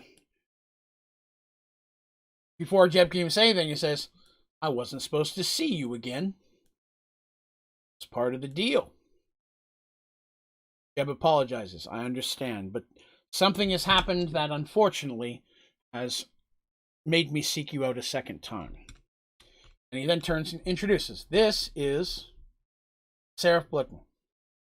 This is friend Deacon and Mugen. It was discussed ahead of time that he would not be giving Deacon's last name. Think about the situation. What pirate wants to, 2 reasons. One, don't want to set up Deacon for a kidnapping. Although Seraph and Deacon might be able to handle themselves. You can imagine Jeb and Wallace and them don't quite know Seraph and Deacon's capabilities. They saw a bit of it, but not completely. You can imagine they're going to be like, we don't want you to kidnap him. At the same time, you might not want to see these 3 guys if you think it's a trap because here's the prince, right? 50-50 either way. These are 3 men. They're looking for a young lass that was given aid in traveling. At this point, let's see, 17, took 5 days, 22, 23 days ago. Think about that. Dina's been gone a while by the point we're at right now, right? That's a long time. That's a lot of time to try to catch up when you don't know where you're going. Jeb introduces the man as Throne. For those of you who are wondering, it's Throln, Throne. People are always asking about the spelling because some of the stuff I say could be taken many ways. Seraph steps up, like, well met, sir. I'm looking for the young lady. I need to know where she went, and I have every reason to believe you probably don't know. So I need to speak to your captain. Roland's eyes narrow and he laughs a little bit. You got to imagine this. White poofy-haired guy says, I want to speak to your captain. I mean, it's basically the Karen situation of all Karen situations, right? That didn't cross my mind until just this moment. I'd like to speak to your captain. Oh, my God, that hurts. And he's like, and why in the world would the captain want to see you? The captain doesn't take visitors. He laughs again. Nods. He goes, understandable. My mother is Artemis Silverstar. Leaves out the Blood Moon part. Was the High Cleric of the Kingdom of Serenity. Best friends with Mercy Harriton Uthwalen. And also best friends with Darsh Fohammer. Darshtopia. That catches Thrawn's attention. Like an uncle to me, you could say. And if I could get some assistance in that matter, something as important as we're talking about today, I am positive that Uncle Darsh, he's never in his life has he ever called him Uncle Darsh. Uncle Darsh would be very appreciative of that. The reason I'm mentioning it in these ways is this is a pirate. Darsh, not only is he a merchant lord of his own at this point, Darsh does not like pirates, doesn't like his ships getting targeted, and is one of the strongest force for hunting and destroying pirates in the Southern Sea at this point. At least outside of Corman's technical waters, because nobody normally messes with a Minotaur ship. Maybe if they're a little bit closer to Paxawal or something, but when they're in Minotaur waters, you don't mess with Minotaur ships. Darsh will hunt out and seek you down, and the fact that, there could be some head bonking here, you can imagine that Thrawn's first thought is kind of what we were talking about Deacon a moment ago. Helping this guy might earn us some goodwill towards someone, a favor we could call in later. Captain might like to have that little chip, you know what I mean? Like to have that little favor in his pocket in case of an emergency. At the second time, nephew of that guy, huh? Kidnapping. I mean, you got to imagine he's going to think about all those things. He's a pirate, for Christ's sake. He's going to be like, I wonder how much this kid's worth to Fohammer. So he's like, I'll make sure your message gets to the captain. Be here tomorrow, same time. And I should have an answer for you by then. Sarah, of course, immediately wants to throttle the man and be like, I need to know now, kind of thing. He's freaking out every day, right? But this guy's agreed to at least take his message. He does not want to push anything now. Sarah thanks him respectfully and states, yes, we'll be back here again tomorrow, same time. They return back to their little hidden area. But, you imagine they're going through streets and trying to lose people and make sure nobody's following and all that kind of stuff. And maybe going through the secret passageway to get out the wall. Everything they can to not be followed. They get back to their little secret area. As they're heading back there, they meet up with Wallace. And Jeb bids farewell. He goes, I've done all I can do for you. At this point, we will have no more contact and you don't know who I am. They say it and then you thank him. Like, we thank you for your help anyways, and I understand. And thank you for all you've done for Dina. Is what Seraph says. And that's one thing that kind of hits Jeb a little bit, Because he's still part of that chain. He cares about her as much as Wallace does. That's why these people are chosen to have this ability. Or have these abilities to help when the shit hits the fan, right? And so he's like, I promise you, it was my pleasure. And then bows to Sarah. It's the first time he seems genuine and kind of takes off. Wallace escorts them back the rest of the way. Tells Wallace what they heard. Next morning, they're going to go back. So again, that night goes through without any problems. Another day to add to the total. Right? Today. Next morning, they return back down to the docks. This time by themselves. They don't have Jeb. They're going down. They know where they're going. When they arrive, Thralln is there waiting for them. Here, and he says, I'll be honest, I was surprised, but the captain has agreed to meet with you. Tonight, gives a time. Small ship will arrive. Going to dock right over there. It'll only be here for an hour. Make sure you're there and on it before it leaves. It will take you to the captain. But I have to ask, are you really sure that's what you want to do? Almost like he's warning him a little bit. Are you sure you want to meet face to face with the captain? Seraph's looking and goes, we'll be on that ship. Promise. Ron's like, all right, kind of the whole, your funeral kind of thing. Gives that kind of like, all right. He just turns around and goes back to his ship. The other guy's like, well, I guess we've got part of a day to burn. They have all their stuff because they didn't know if they're going to be escorted that right moment. So they kind of spend just a little bit of time hanging around the docks for the rest of the day. Maybe getting a bite to eat. They've probably just been eating what the other guys were bringing them for the last week or two. Probably had some supplies down there. Get a hot meal, a couple drinks. At a nearby grungy bar. Place that they can kind of stay hidden and just take their time. But sure enough, that evening, the ship arrives at the designated time. Shortly after sundown, the ship arrives, and surprisingly, it's smaller than they would have expected. And it is definitely not an elven boat. In fact, it's an old boat. Looks kind of rickety. I mean, it looks sturdy enough to sail. Not that any of these guys have ever been on a big boat. But, you know, assuming, looking at it, they got here, so it's probably going to go somewhere. But definitely does not look like the fancy pirate ship they would have imagined. Because why would a fancy pirate ship pull into the dock of a city, right? Like, you know, common sense here. But still, they're young and inexperienced. Ship arrives, and they make their way over. They give it a few minutes. Make sure they get settled, tied off. Sure enough, after a couple minutes, someone on the docks comes up. Some coins passed. Because you got to pay to dock your ship. How that works. Whether you're picking up cargo, leaving cargo, whatever the case may be. The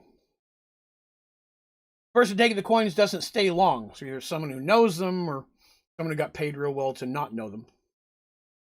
After a little bit of time, the coast is clear. The docks are busy. Even at night, ships loaded, being loaded, unloaded. So it's not a situation where the docks are clear, Maybe 2 or 3 in the morning. It's just after sundown. They make their way to the ship quickly as they can. They got, Seraph specifically has his hood pulled up. They've gotten for Mugen at this point a coat to wear over his clothing. They had to literally take a knife and cut it short because it's almost like a trench coat for him. It's very baggy in the arms and such. But again, granted, he's got some muscle on him. But to try to hide his tattoos and wild hair and such, his coat with kind of a hood. So you can imagine it, just this running across the street. It looks like 2 guys and a kid making their way across the docks. They get to the docks, and there's, like I said, looks like there's about 7 or 8 guys on the deck. They all appear human.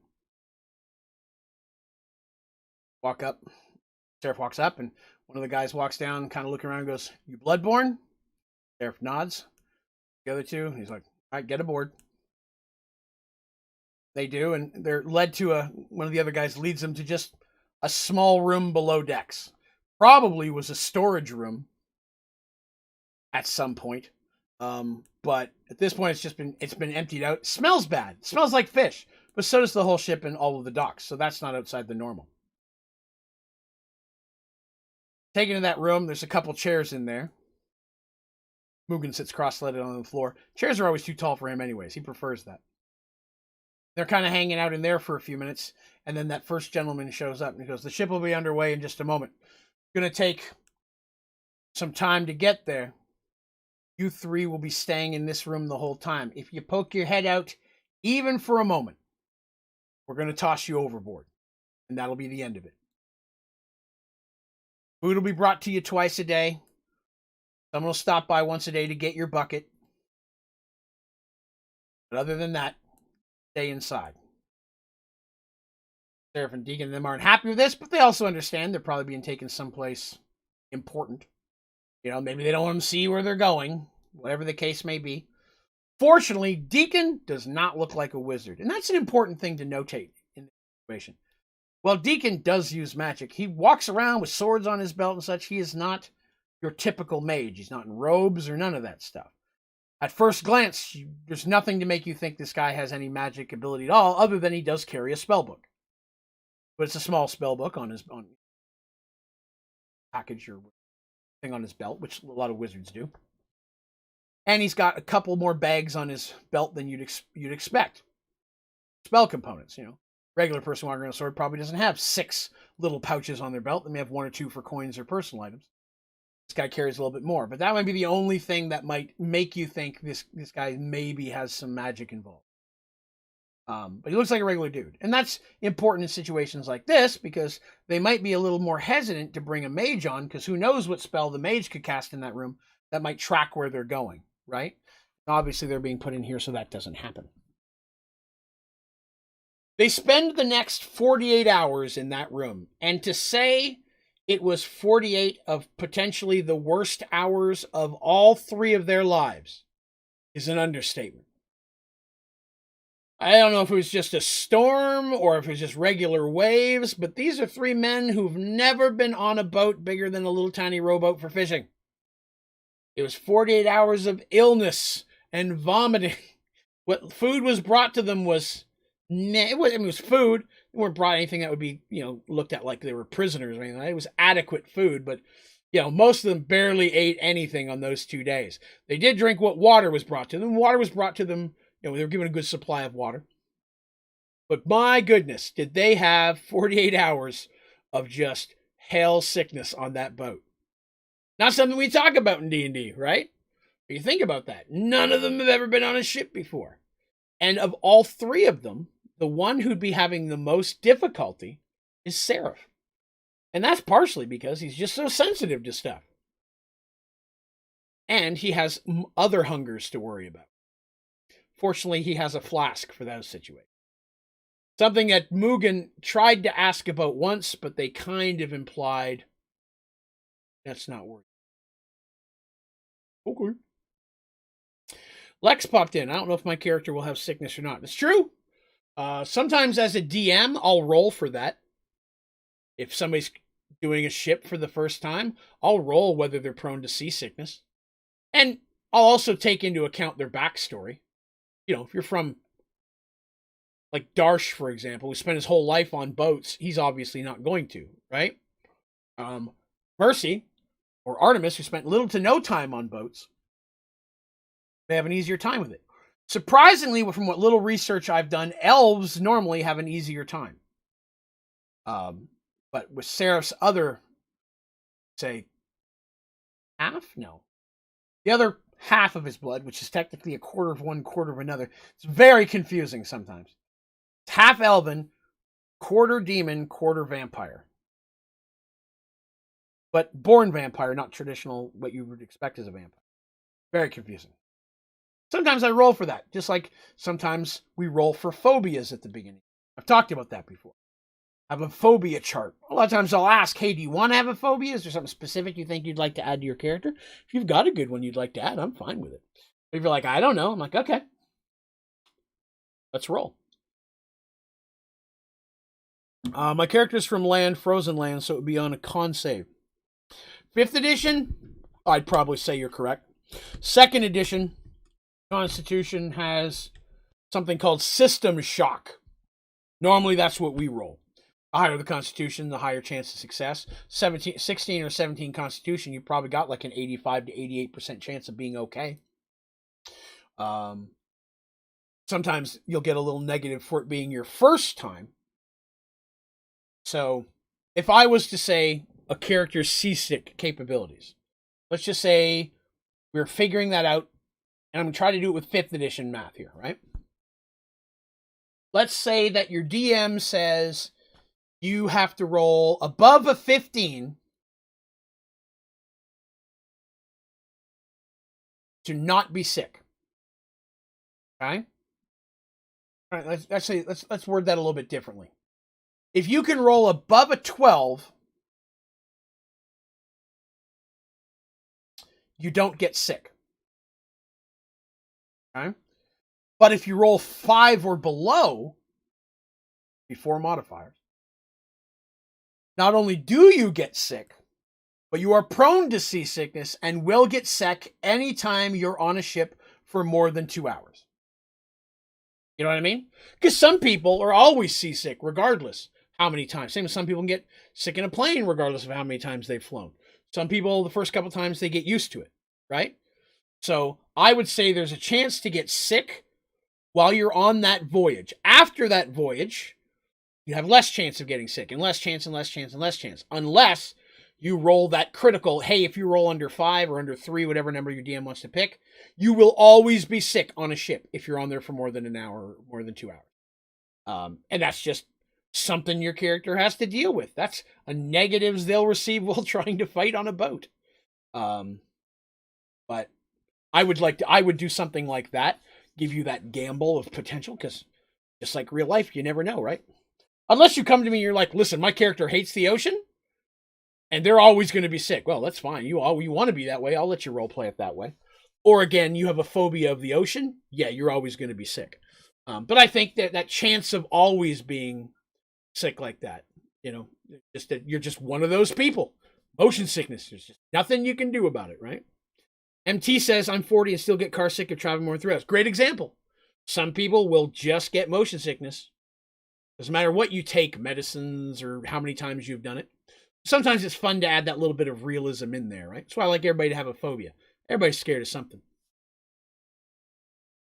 But 48 hours of living sickness hell these guys spend in this very small room, which you can imagine after a short period of time is going to smell like shit and vomit. And I know that sounds a little harsh, but when I said they'll be coming once a day for your bucket, hopefully you understood what I was talking about. So, there's that. So finally, 48 hours later, give or take, it's not exactly, but a couple days later, when the door finally opens and the man is standing there again, he's like, all right, we're here. The boat's still rocking, not like crazy, but it's still rocking. Still feels like it's moving a little bit, but hell, they can't tell. They all, at this point, they've nothing left to vomit. They all stand up and weakly, and they all look pale. So imagine what Seraph looks like at this point. They all look pale and begin to wobbly make their way up on deck. When they reach the deck, they are very surprised to find that they are in the middle of the ocean. Well, not in the middle, but there's no land anywhere. But what there is a much, much larger, better quality pirate ship directly next door with a much larger crew on it. They have been transported to the ship of Captain Endian Wavestrider. I haven't painted a mini for Mr. Wavestrider yet. I will have one of those up very soon. What does Seraph normally look like? I can help you there. If you'll bear with me a moment, I can show you Seraph's mini. It's on the website, of course. If you're listening to this audio, you can go to my website, Onlydraven.com, and you will find a page or link at the top to a page that says characters. If you go there, you will find all of the miniatures that I've painted to represent, digitally painted, let me clarify, for all of the characters that I've introduced. Most of the characters I've introduced. I don't have them all up there, but most of them. I have a few I need to still get up there. But this is what Seraph looks like normally. His hair actually looks cooler. If you see him from the side or the back, from the front, it looks a little weird. But this is what a young Seraph looks like right now. And it's important to note that if you look at his face, your first thought is that looks more like a kid, right? It definitely has a younger face on him. And that's because he's so long-lived, right? It's going to be a while for a half-elf, half-vampire, half-demon, half-quarter, whatever, to start showing like they've been around for a while. So I would go as far as to say that Seraph will look young when Deacon and Mugen are in their 40s. You know what I mean? It's going to take a while for him to actually show some of that. Now, granted, the life you lead can have some effect on that, right? You live a rough life. Sometimes people look older than they are because of the life they've led. But that is what Seraph looks like traditionally. I would stress that the bottle in his hand in that picture is the flask where he keeps blood. And the sword is unremarkable. The sword is not important to the character, just a sword. And the note on the ground is actually the letter he got from Dina from Mugen.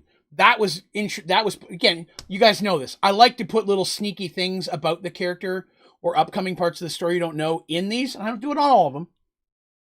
But I put that letter there and no one ever asked why is there a letter there. That's Dina's letter. I introduced this picture long before Dina ever sent the letter. So I sometimes like to sneak little things in there that'll mean something later. Turtle says, how can you be a half orc, half demon? Is he a half good man? Oh, no. So it's actually half quarter. He's half elf, quarter demon, quarter vampire. I just said it wrong a moment ago. I was mocking myself. Be minimized him here. So his mother is elven, but his father's half demon, half vampire, right? Father's bringing half and a half of an elf, quarter, half of what he was would be quarter. So half elven, quarter vampire, quarter demon. The quarter vampire thing gives him a lot of the vampire abilities of his father. The elven, of course, gives some of the abilities of his mother, although there's very few abilities that Artemis has that wouldn't be superseded by something Draven can do.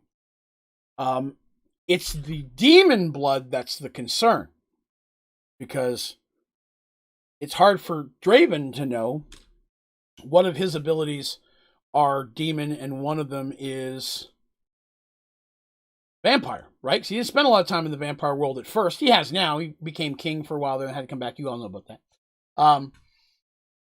But demon blood can be very different from generation to generation. Abilities and even physical deformities and such can definitely greatly differ. Could skip 10 people and then the 11th person grows a tail. You know what I mean? Has the ability to breathe fire, whatever the case may be. Demon blood will very, very hold, can hold that inside and then explode later. That's why it's possible for someone 10 generations down the road to be stronger than someone demon-wise that's been around for a very, very long time.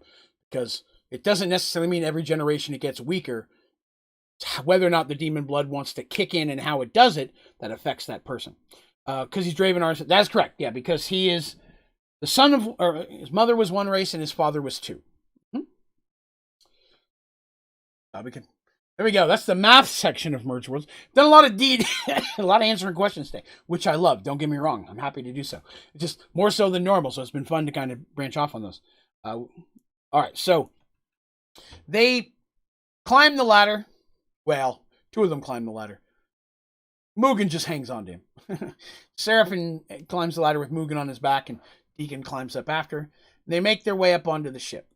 As soon as they arrive up on the ship, there's a whole mess of crew members there with weapons out. And they are told to hand over their swords. Now, they weren't asked to give over their weapons when they first got on the little ship, but in this one, they're being told to give over their weapons. Seraph's not happy about it, but understands, right? Pirate Lord being protective. No, Seraph's not just going to stab him in the face. Gotta be careful. So he and Deacon and Mugen take off their weapons. Seraph is quite clear of, I expect to see all of those back in the exact situation with which I'm giving them to you. And Seraph, again, has that way of speaking with just a level of confidence because he just, at this point, everything's taking too long. Everything is taking too long to get back to Dina, and he's not in the best moods. The fact that he's on a pirate ship in the middle of the ocean, and this is the person responsible for safety, you can imagine that's very, very unsettling for him. So it's easy for him to be like, I expect that back when we're done. Like, and most people are going to be like, this guy's a little bit too confident. What's this guy know that we don't know? Did you imagine that in the world? You get on there, here's 30 guys here, a crew, because it's a big ship. They're all armed. And you're like, yeah, I'm going to give you my sword, but if it's not here, I'm going to kill you. You know, what?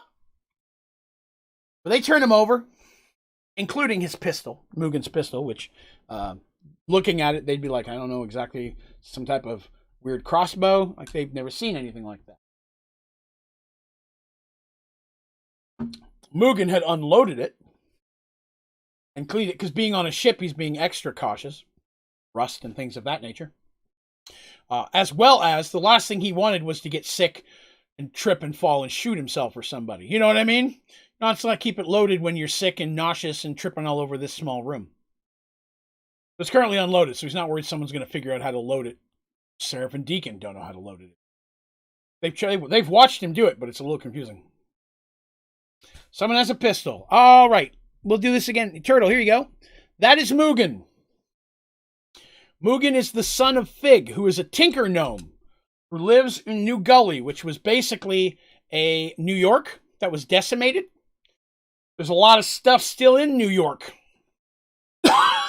Post-apocalyptic. And using what technology they found, and even old books and so on and so forth, Fig has figured out how to make a basic flintlock pistol. So it's like a blunderbuss pistol. Yes, Fig was the gnome who was part of the original group. Moog was the Hayabunk gully dwarf that they took in and then died saving them all. Fig went back to New Gully, which is New York, and inside of a giant dead magic zone, and he became basically king of the gully dwarves. He protects them. And he's been teaching them for the last 20 years how to fight and how to take care of themselves, which is why they now look like they were in a Mad Max movie. That's his son. His son, Mugen, named after Moog, is half gully dwarf, half gnome. And technically, the next of the throne to take over the gullies. And so, he was sent with a letter from Dina, because Dina came through that area, and that's how Sarah found out that she was in danger and all that kind of business. And because he was the only one who knows that area at all, Seraph asked him to come be their guide, became one of the three friends in the group that we're in now. So Mugen is very short. Gully dwarves are actually taller than gnomes, so he's a little bit taller than the average gnome. But he is just pure muscle, tattoo, bright-colored hair, and he has a pistol. And for the record, if you look at the mini I have on screen, he has an old shoe, which represents the technology and the things you'd find in New York, and a letter, because the letter is what tied him to Sarah.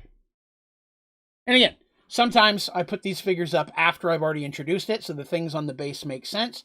Sometimes I hide little nuggets of story on the little base of the characters, or sometimes on their belt or something like that. Hide little things in the figure that a keen observer might notice that I don't know why that's there.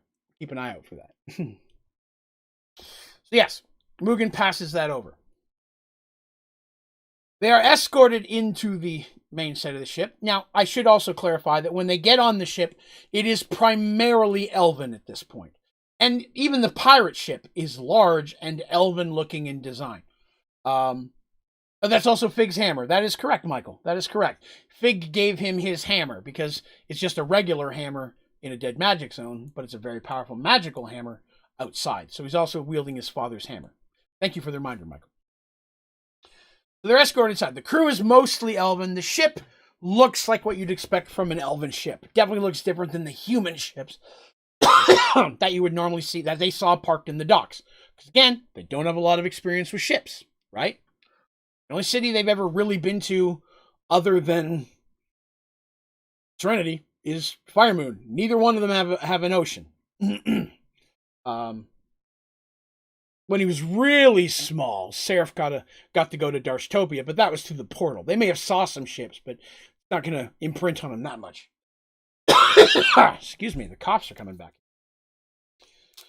So they're taken in and introduced to Captain Endian Wavestrider. And I thought about making a joke that he was wearing 2 eye patches, but I decided not to go there. You walk in, and he's sitting behind a large table. Big, fluffy, comfy chairs. It's a very wealthy looking ship. You can hear tell he lives in comfort in these personal areas. They also noticed the crew was wielding mostly elven weapons. The few humans they only saw elves and humans. Even the humans were wielding elven weapons. Captain Indian Wave Strider. Walk in and you see Captain. Several things are going to jump out to you right off the bat. Number one, he's a little short for an elf.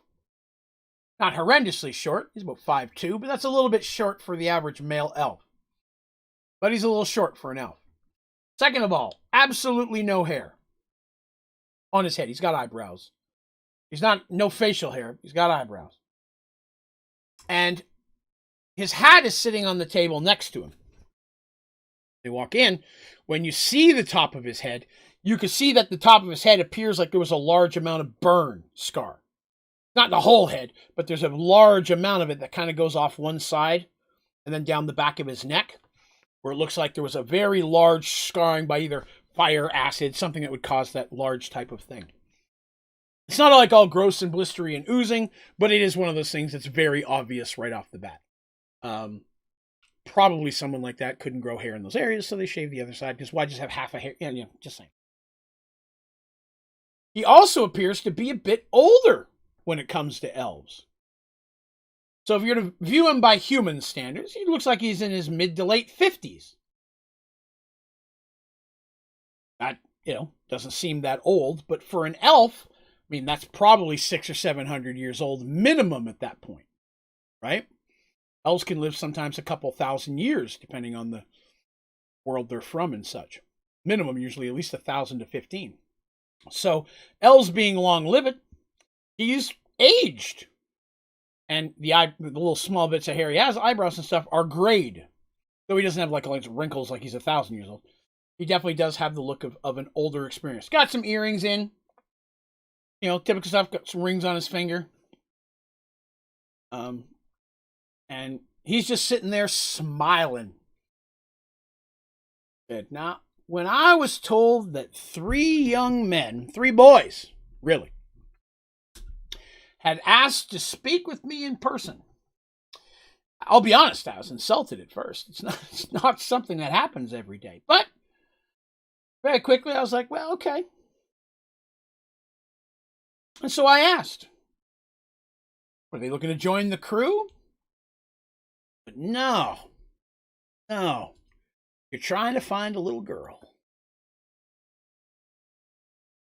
And I'm not going to lie to you, that bothers me quite a bit. Because I don't like the fact that I was involved. So we're going to talk about that, for sure, at some point. I don't like it to be involved. I was not supposed to be named to anyone. I was a silent assistant in this situation. And I even brought my price down a little bit because of it. So we have a problem.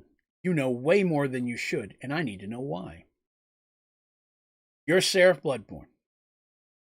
Mother's Artemis. You're Deacon Firemoon. Your father's a king. Well, I'll be honest, I don't know what the hell you are. You're like a gully dwarf or something. But I'll be honest, man, you look a little tougher than the average gully dwarf I've come across.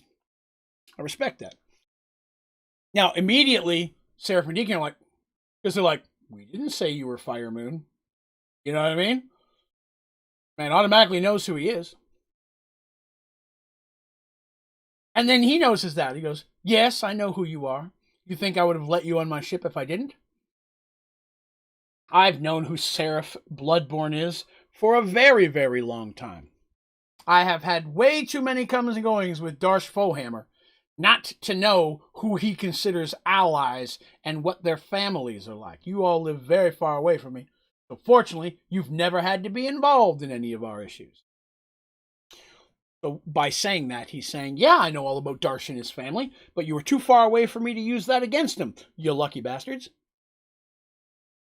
Because it's not like he's just going to go several thousand miles across the land to Serenity. If they lived in Ardywell Paxwell, they might have been kidnapped at this point. So the audacity that 3 of you would just walk up and ask to speak to me like you're important, because you're not. I could care less about Firemoon. I have no dealings with him. I could care less about Serenity or your temple. Not that I've got any problem with the light. That I have any problems. Avian? Avian's the god of healing. He's not trying to piss off any gods at this point. Mother's goings-ons have nothing to do with me. And again, I don't know what to say about you. But you are of no importance to me. To be honest, you don't really give me anything that I need. So why in the world did I talk to you? Seraph has thought about that.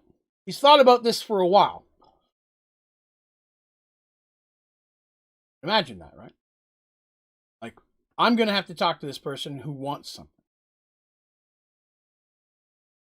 How can I pay for this? Seraph raises his hand up. Looks and he goes, he's like, I'm pulling something out of my shirt. Pirate Lord nods. He reaches in and he pulls up a roll of a stack of rolled up papers. And he hands them out, sets them on the desk, and steps back again. Endian's like, mm-hmm. He's forward and he takes them out, unrolls them, and begins reading. These are the letters. The first one that Mugen delivered, and then the one that he got from Wallace back at the other place.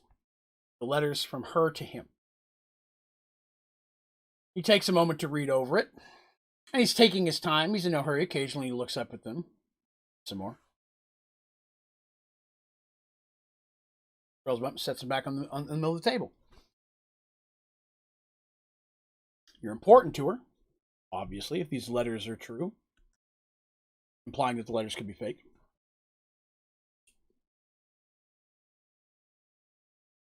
And that's all nice. But she's been taken somewhere to be kept safe. Honest, I'm not sure you being there makes her any safer. Walking around with two big targets on you. Prince of a king and someone else that has enough problems. And by saying that to Seraph, a bit of an implication that he knows Seraph has maybe people looking for. He seems to know a little bit more about Seraph's troubles than maybe even Seraph does.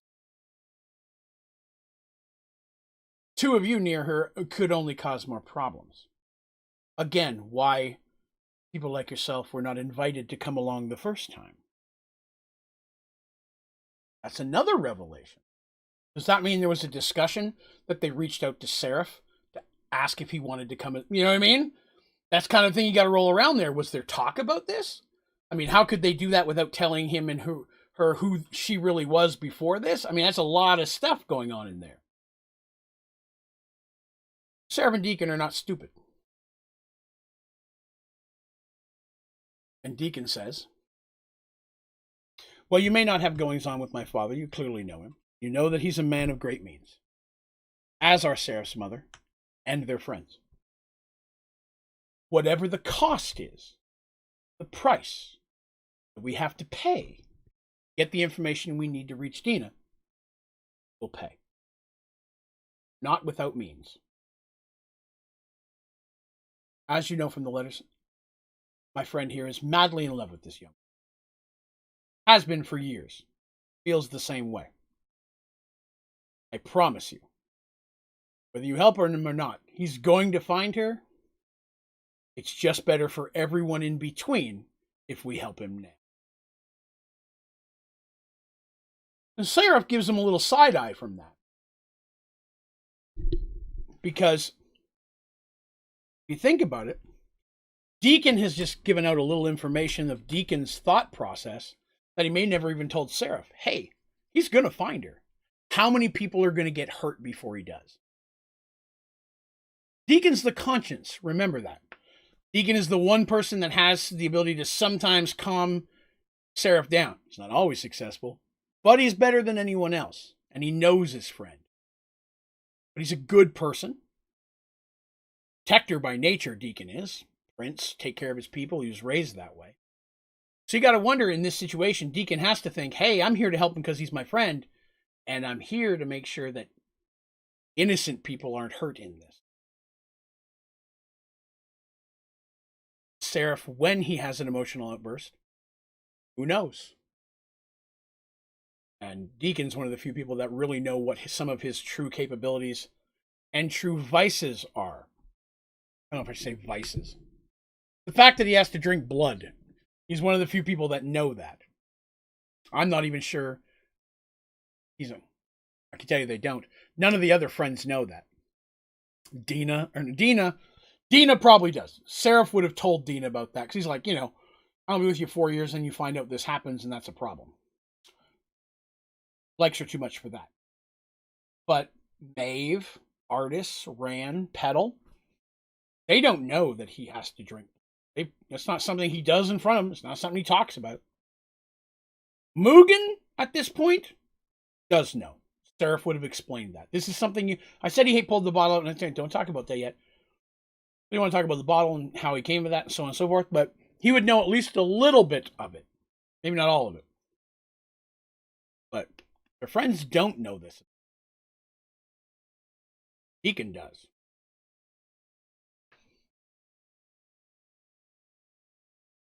Pirate Lord leans back and smiles. Ah, a dealing man. I respect that. Wants to make a deal. Interesting. What if I told you I didn't need your money? What if I told you I had all the money I need? Jewels and jewelry. Multiple ships in my fleet. Weapons and items of great magic power. If I said there's nothing your parents could give me. What then? Deacon smiles. He goes, well, if that were true, you'd no longer have a need to be a pirate. Still sail the seas, so there's obviously something you still need. You can imagine the pirate's face goes a little frown like, I don't like you talking like that. Secondly, every man wants something. Every man wants something. Money? What do you want? If it exists, I guarantee you'll find it. That's what it's going to take.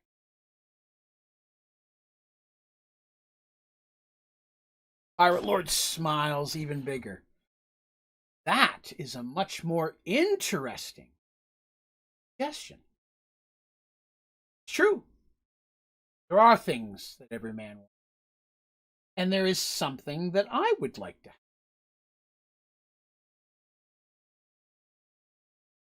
I will make you a deal.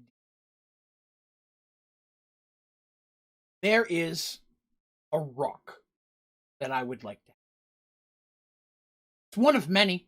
I just need one of them. I need one red rock. It's almost like a crystal. Looks like a crystal, but it's really a rock, and it's much, much stronger. There'll be large ones there. You won't be able to break those, but there'll be always a few small pieces on the ground. You could get me one or two of those. Then yeah, I can tell you where my ship took her.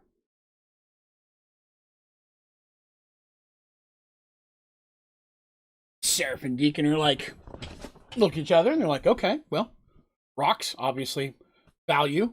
One of many, so it's not like a magical 1 of 5 stones. That's easy. He goes, yes. Now, not going to lie to you, it's going to take you a little bit of time. Traveling several days to the northeast. Sorry, southwest of here, completely backwards, to an island. On this island, the only place that these rocks are known to exist. Just need a couple of them. I'll have a ship take you there. You will have to be very careful, because there are people who, if they catch you, they will not let you go to this island and bring me the rock that I need. There's like, I'll get you your rock. Many as I can get a hold of. So I have to ask, if it's something as simple as getting a rock, why do you need me to get it? Indian sits back. He goes, because no one else who's tried has ever survived. No one who's ever walked on this island has made it to the center of the island. In fact, You'll barely get on shore before you'll be attacked by beings of immense power. Beings that, to my knowledge, can't be defeated. You won't be able to defeat them. But I'm told you're fast. And that might be the one thing that gives you an edge over anyone else. You're fast enough. You can avoid them enough to get near the center of the island. Get me the rocks I want. And then somehow make it back to the ship. Without dying, you'll be the first person to ever successfully do. There's like, what type of beings guard this? Golems, actually. Red crystal golems. Incredibly powerful. Impervious to any weapon that I've known.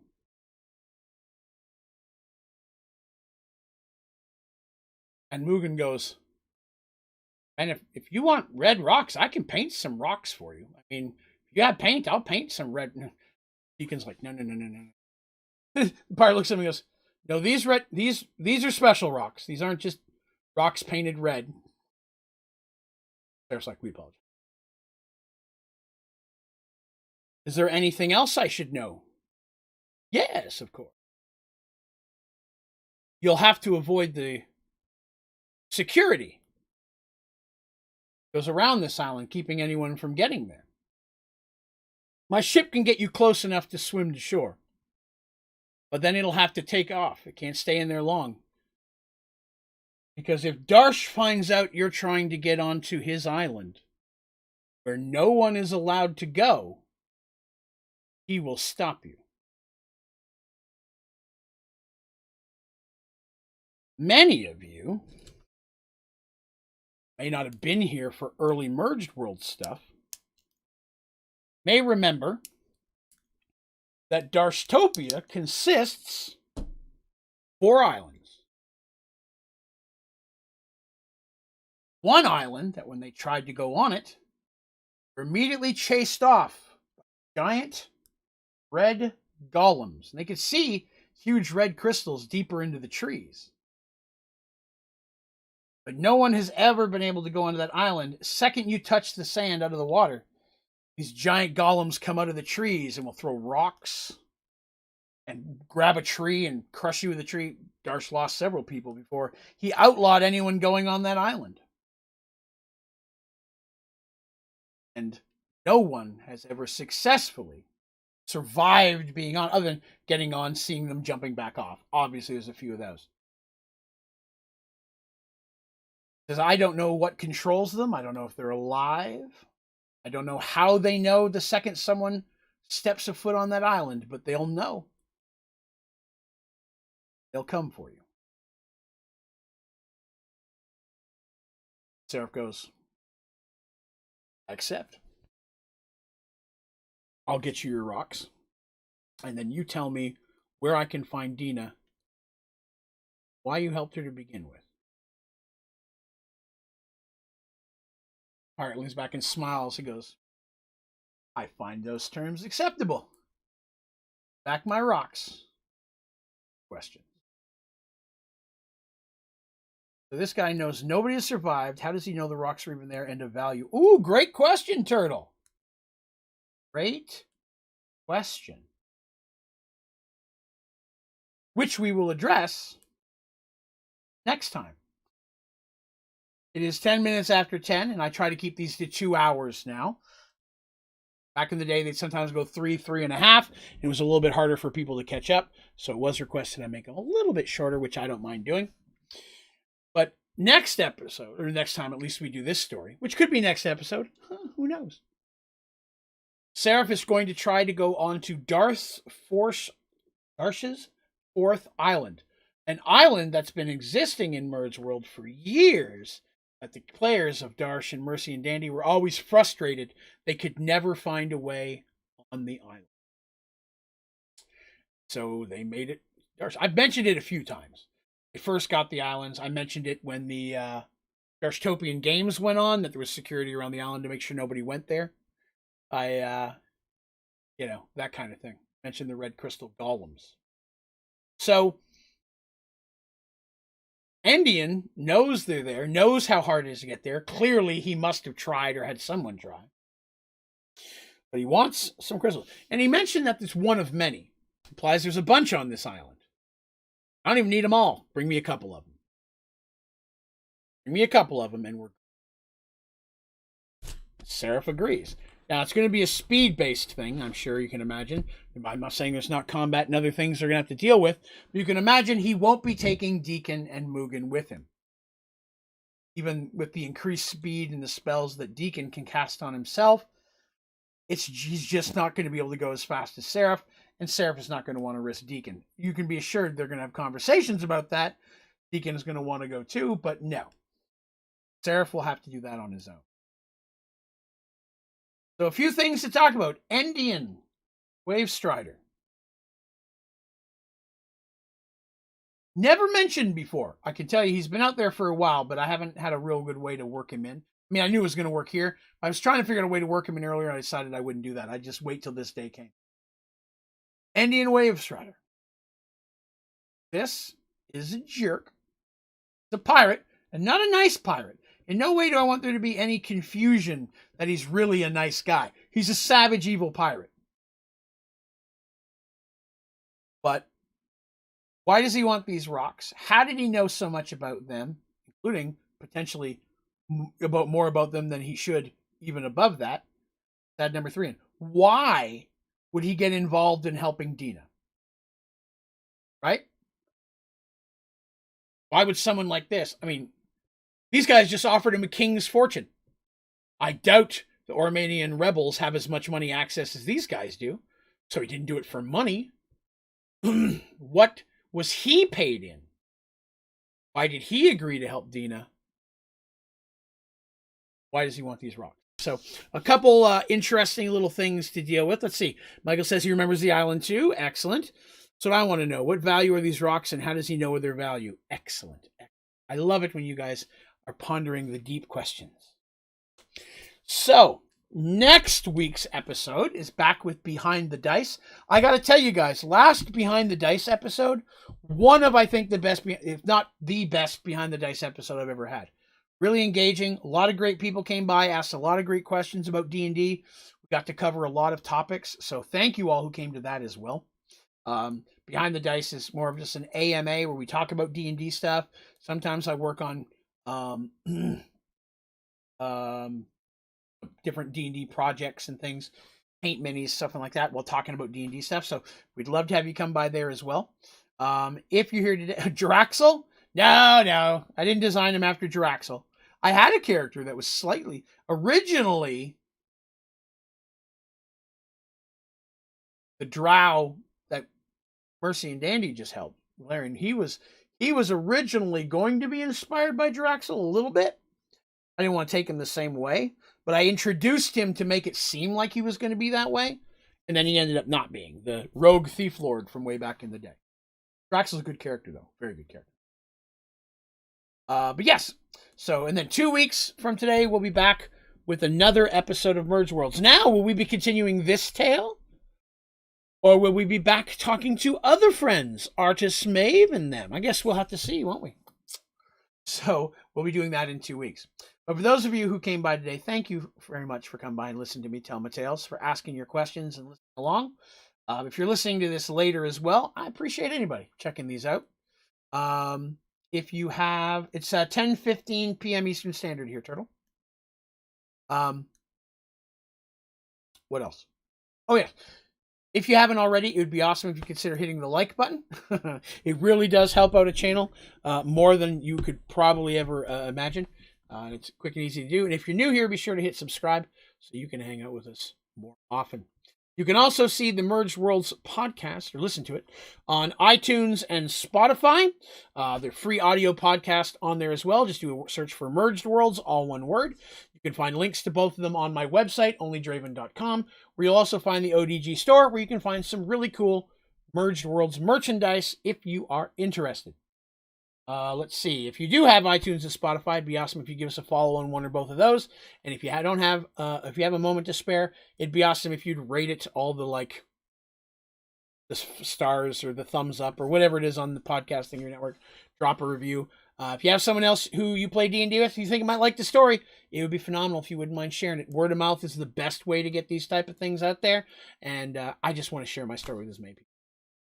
All right? That was a correction to a spelling mistake. Oh, gotcha. The answer's out there somewhere. Do we have to wait till next time? Oh, you got to wait till next time. You got to wait till next time. The answers to those questions do not exist publicly at this point. Some of those answers, the original characters, especially the island, what's on it, why they can't get there, and what the columns is. That was something they tried to figure out for a very long time. Every so often it'd pop up in an adventure. Hey, did we ever learn anything about the golems? No. We're stopping by a mage tower about this quest run. Hey, while we're here, can we ask about the golems? Used to pop up all the time. It was hilarious. But I'm going to call that a day. Thank you all for coming and hanging out with me. I love getting to share this story with you. It's my favorite thing I get to do as part of this whole Onlydraven Gaming project channel thing that I get to do. So thank you for giving me the opportunity. All right. You folks have yourselves a wonderful evening. And I'll see you again in just a couple weeks for a little bit more Mergeworlds Dungeons & Dragons story adventure. All right? Folks, have yourselves a great night.